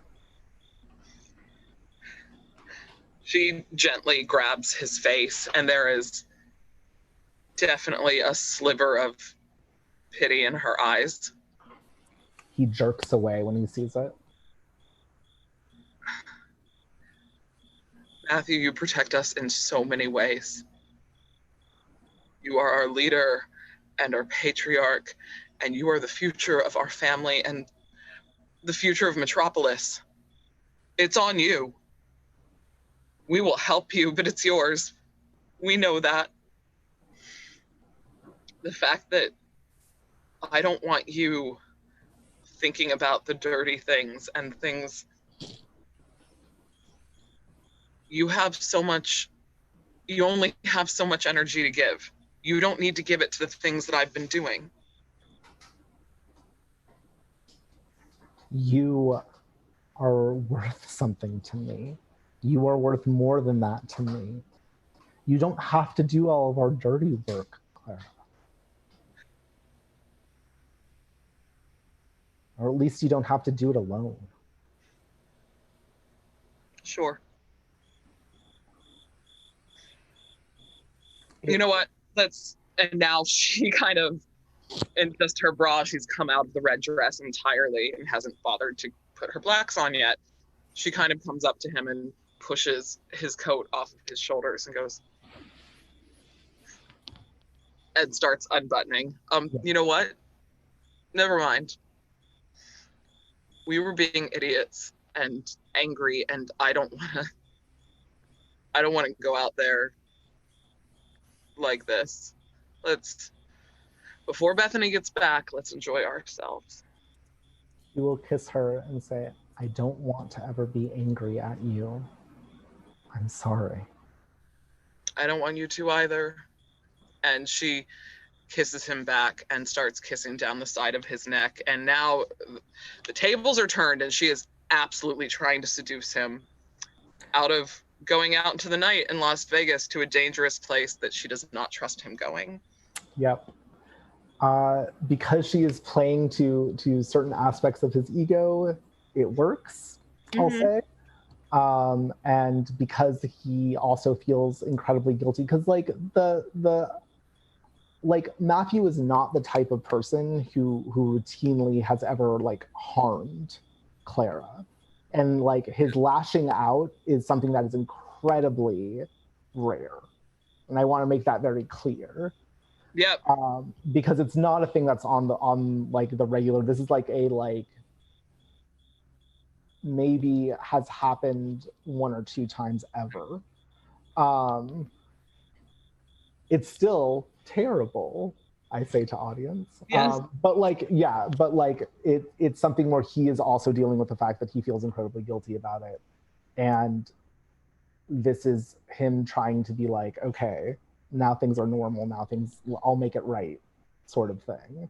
And so he will go along with it. Yep. So she seduces him, and they enjoy themselves, and she is still doing all of the things that she's read in awful books of this is how you conceive a child. Like, oh my god, positions, all of that. Like, she's still doing that. It's very. Yeah, she's still working real hard at that. Yeah. I mean, I do like that he has no full conception of like what she's doing. I also want to do a check-in with you. Are you good? Okay. Super good. I feel pretty good and a little dirty that the scene switched, and she was the one that eventually like coerced him into. Yeah, it's the thing because of the fact that like Matthew's usual interaction with Clara is so much about him enabling her. Like he's not a person who is violent towards Clara normally.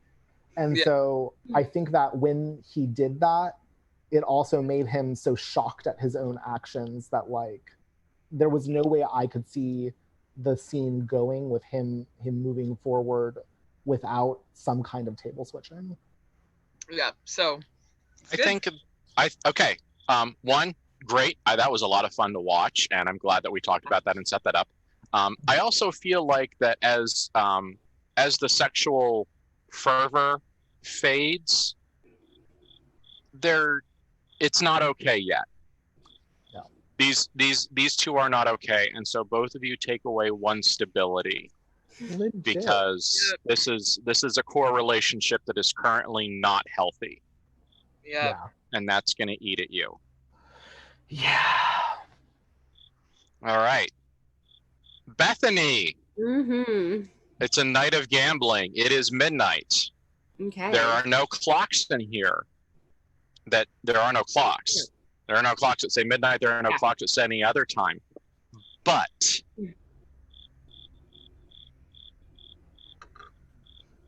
there are a couple of little signals. Midnight is a magic hour. Mm-hmm. It is an hour of transition.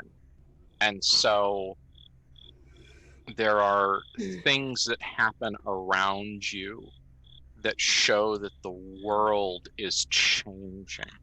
Mm-hmm. You've gotten in now to the dark hours. You've gotten into these magic hours. Mm-hmm.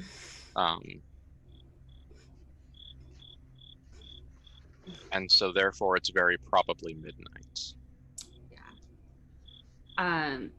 She will finish out the show at the table and cash out Okay. at whatever that was. She doesn't actually care about the money. Well, then we'll find out when Matthew asks. Yeah. We'll leave that a question for later. Yeah. It was literally a thing to do to pass the time. Yes. Yeah. Okay. So she is going to go out. But in a way that seems normal-esque. So like out the front door, like she's gonna go walk out on the strip or something. Like, oh yeah. Well, it's just leaving, you know. There's a pool, and I think there's there's 9 holes of golf back there. There Yeah. are some things in that direction that you could conceivably have a cover story for meandering. And and honestly, it's so fucking expensive here that like you've essentially bought your way into being allowed to be anywhere. So, you know. Yes, going to generally wander to that sense of where she thinks that body should be. Okay. And you're not certain for a little bit. There is the lot of the Tropicana is a square. Mm-hmm. Squares are, you don't know anything about the mystical significance of squares. It's such a base shape that it's not like looking at that weird 10-symboled tree thing and its inverted, nauseating sibling. Mm-hmm. That there is power and there is energy flowing through it. It's a fucking square. It needs a circle or a triangle or maybe both, and maybe some things around the outside. And if you just put some things around the outside, then probably you could make something work. And what could you do with this whole fucking place full of magic and power and chance and sacrifice? Oh my God, if you could just lock this fucking place down. Oh, there it is. Yeah. There it is. Oh, that's what drew your attention. Mm-hmm. She's not moving. There's a coyote there. Ooh. And it looks at you with its eyes, stealing moonlight and shining it back at you. And for a brief moment, the reflective color is the same strange metallic sheen as the worms you and your sister threw up, those writhing metallic parasites of Metropolis. And, okay, no, now it's back to normal glowing animal eyes in the night. Okay. And yeah, there was something on its mouth, blood. This is going to be a chewed up body. Mm-hmm.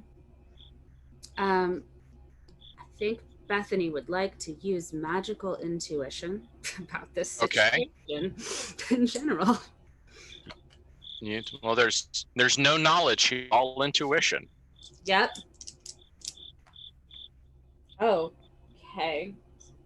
So you rolled a 2 or a 20? I didn't. I rolled a 10. But I have a soul of 4, so that's a 14. So it's not quite. Okay, so it's a B+. It's a B+. We're in the B+. So I get Okay. 2 options. Mm-hmm. And I think the ones that I want are learn if something has a magical nature, and that's particularly going to be the coyote, because that was weird Metropolis moment, and that was strange. And then, especially because of the feelings that drew her to the body, learn where the illusion is weakest. Okay. The coyote is not magical. It's just a good old-fashioned coyote. Doesn't even have an Acme safe or anything. The body is not magical. I'll let you I'll let you use that for the scene. Cool. Yeah. The body is not magical, but there are 2 things. Its death was magical. There was ritual energy manifested in this murder. There was energy was created through her death. There was destruction through fission happened here. The empowerment by annihilation happened here. And still drunk on the cards and how close blackjack is to tarot in so many ways, with the careful arranging and laying of cards. And so with that in your mind, you see stuffed in Gertrude's mouth waxy piece of paper.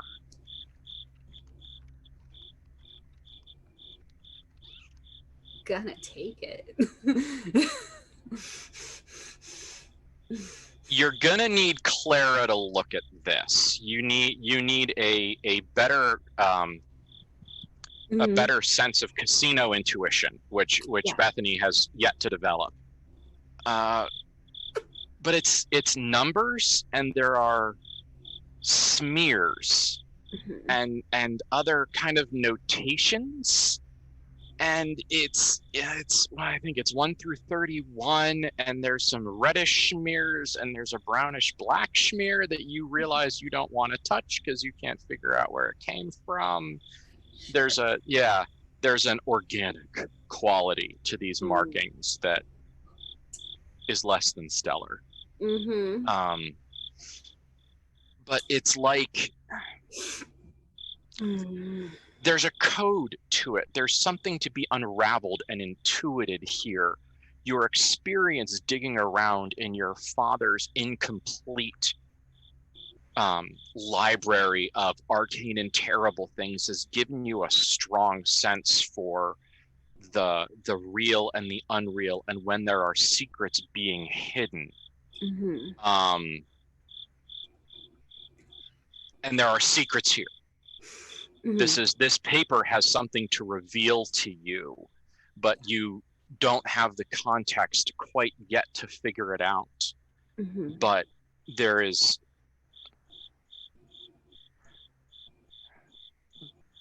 the series of things that made this woman be here dead with her eternal soul cut loose to forget and recover and to attempt again. Those actions were magic. She is not magic. The things that happened around here that left her dead and eaten by a coyote far from home were. So the thing that Bethany would want to know or attempt to intuit or assess from here is this a body dump and she was killed elsewhere, which is Bethany's current assumption, is that if she was killed magically in a magical place, there needs to be a magical place nearby that this happened in, and therefore, and then they dumped the body out back to be by the desert. Her throat has been cut. There are other signs of damage. Her clothes, her shirt, her very, I mean, it's not there. The clothes are nice. She was not poor. She was not, but they are very, they're very simple. They're very,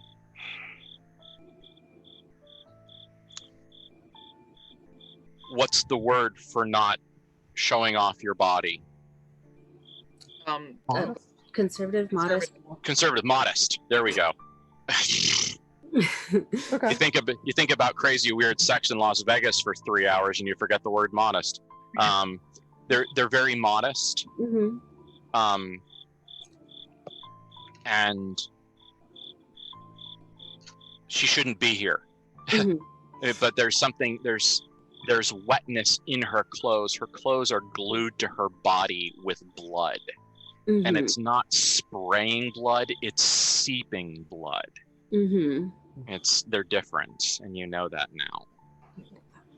This most actually reminds you of the clambering, walking vivisection that was the terrible analog of Miss Carmen, the family chef, the terrible stripped skin mutilated analog that was in the beachhead in hell.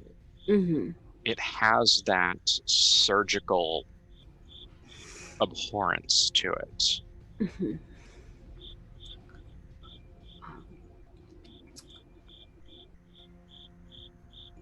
Bethany is going to leave the body because it doesn't actually interest her.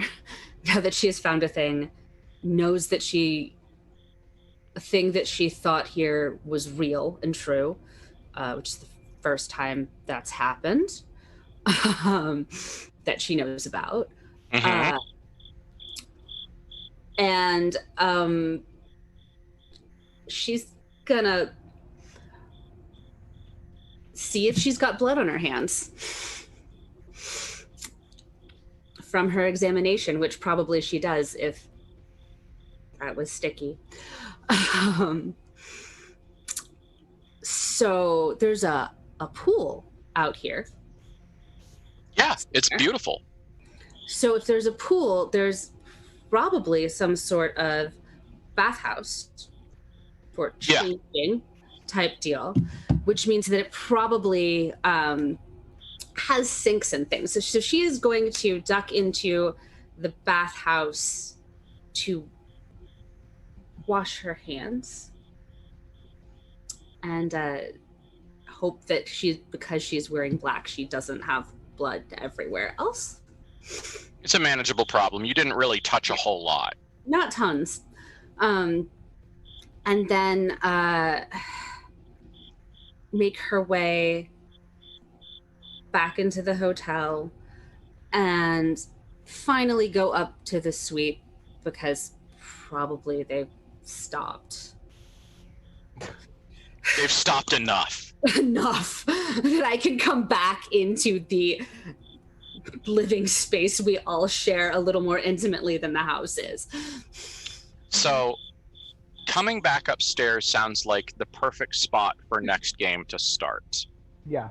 There's some information to discuss and things to go forward on. So, of course, what I want to do now is I want to check in with my players. How are we doing tonight, guys? Good. I am doing good. I am a little bit like, I'm sorry, Eric. No, it was great. That scene was lovely, and like, I'm here for the drama. I'm here for the melodrama. I know. I'm here for in-character abusive roleplay. Like, we designed a very toxic relationship. It's hella toxic, and it's hella toxic.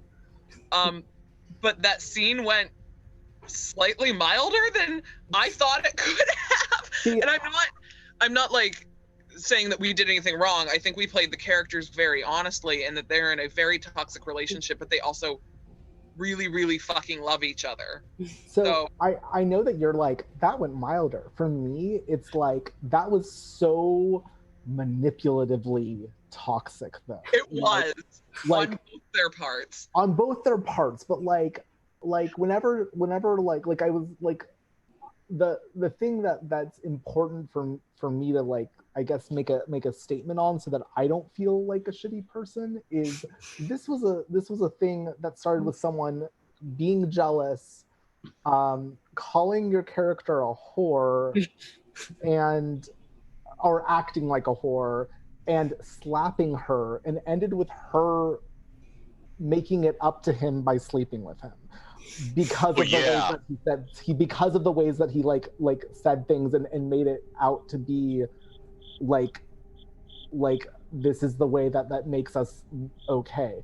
So, like, when you say it went milder, it's not as physically violent as like may have been suspected, but like Matthew is not a physically violent character. Yeah. He'll gaslight a motherfucker. He's a gaslighter, and like that's something that I at least feel is important to say out of character, is like that was a violent scene in my opinion because it involves so much gaslighting, and like it was really, really gaslighty, and I don't want to in any way make it seem like I don't realize how in the wrong like Matthew was to make it about his feelings at the end, like as tender as it could, like as it ended up at the end, like physically it was in many ways, well, I guess in some ways worse than if he had just been physically aggressive. Like the gaslighting really fit very well into the time frame and into the way that the VanHorsts roll, but was also just like pretty horrific. I just want to say that because that is how I debrief. Yeah. If you're acting like a VanHorst, go to therapy. Yeah, don't act like the VanHorsts. They're fucked up, y'all. Yeah. Yes, you are accurate about that. Claire's responses were gaslit responses, now that I think about them. So it's real interesting, and it was real awful, but I'm glad we got to sink into the meat of an argument they've had some version of for 15 years. Oh yeah, like This is a new version ongoing. of it because officer and divorce happened. So we've gotten to a different level of toxicity and controlling each other. But I'm glad we got that on screen. It was real awful. It was awful, and I appreciate that you are someone who I trust to be awful with. So thank you. Yes. And Kate, thank you for coming on Bugpocalypse with me. Oh, happy to. Yeah. Happy to. Because as you don't know, but Erica does, because we talked about bugs this weekend in general, roaches are the bugs that I cannot kill. So you picked the one bug, and I was fine and would have been, if it had been like, I cannot the bug, I would have said, but they're literally the turns me into a screaming girl, someone else go kill it. It's roaches. Those are the ones. So you found the one bug. Good job. That's how you know you have a good GM. Yeah. You don't know, but you found the one bug that is the bug where I'm like, oh, bugs. That's the bug feeling that I hate. That one. That's it. I'm good with almost any bug as long as it has legs. Everything in the maggoty larvae category is just like I'm done. I'm toast. Like massive checkout. Like I actually it's okay. We're gonna see them again. Don't worry, I promise. But there have been some worms that have shown up a couple times as a strong physical signifier of terrible things. Yeah. And like describing the experiences that the players had, that the characters had with them, has actually been something that I've actually like felt my skin crawl. Oh, that's myself. Probably, I feel like that's true care that you've shown that to us. Is. You've that's so traumatized yourself and traumatized us. But yeah. Yes. The one comment that I want to make is the cricket is coming from inside the fucking house because it has because it was over here when it started, and now it's over here. Oh no, they're in there with you. I feel that it's really fitting though that the cricket started up. Like I was like, is this Ben? At first I was like, is this Ben using some sound effects? That's what I thought too. It was very fitting. But yeah, happy to go in Bugpocalypse lands. So next game, we are going to go check out a flop house. Mm-hmm. We've got a gross clue about something related to casinos, and maybe, there's some questions there. Questions that we're probably not going to enjoy the answers to, but I'm going to enjoy the hell out of telling you all about them. I'm gonna have to figure out how to dress when I'm not fancy, and that's gonna be a whole difficulty. Yeah. It's gonna Right. be Clara fun. will tell all of you, if you insist on coming to nighttime flophouse investigations, which I suspect everybody's going to, and Erica wants to include everybody. Clara was going to go sneak off in her blacks, as she has many times, and done this alone. More fun to have Totally everybody. with you. She's going to tell you all what to wear and how to act and how to be real fucking quiet, and is like, do not get a shot or stabbed or like ratted out by the druggies that might be staying in this flophouse. Yeah, like I will have my wardrobe dictated basically by what you say. Okay, so I do have one question because I want to give a kind of an in-character outro here before we say our goodbyes. Do we want to go in the middle of the night or do we want to go in the morning? No answer is wrong. Middle of the night. Things Bethany's- don't happen in flop houses at the morning. This is Clara's, like, she can maybe be talked out of it, maybe, but that was her plan. She was gonna fuck Matthew into sleep and then sneak out. That was her plan.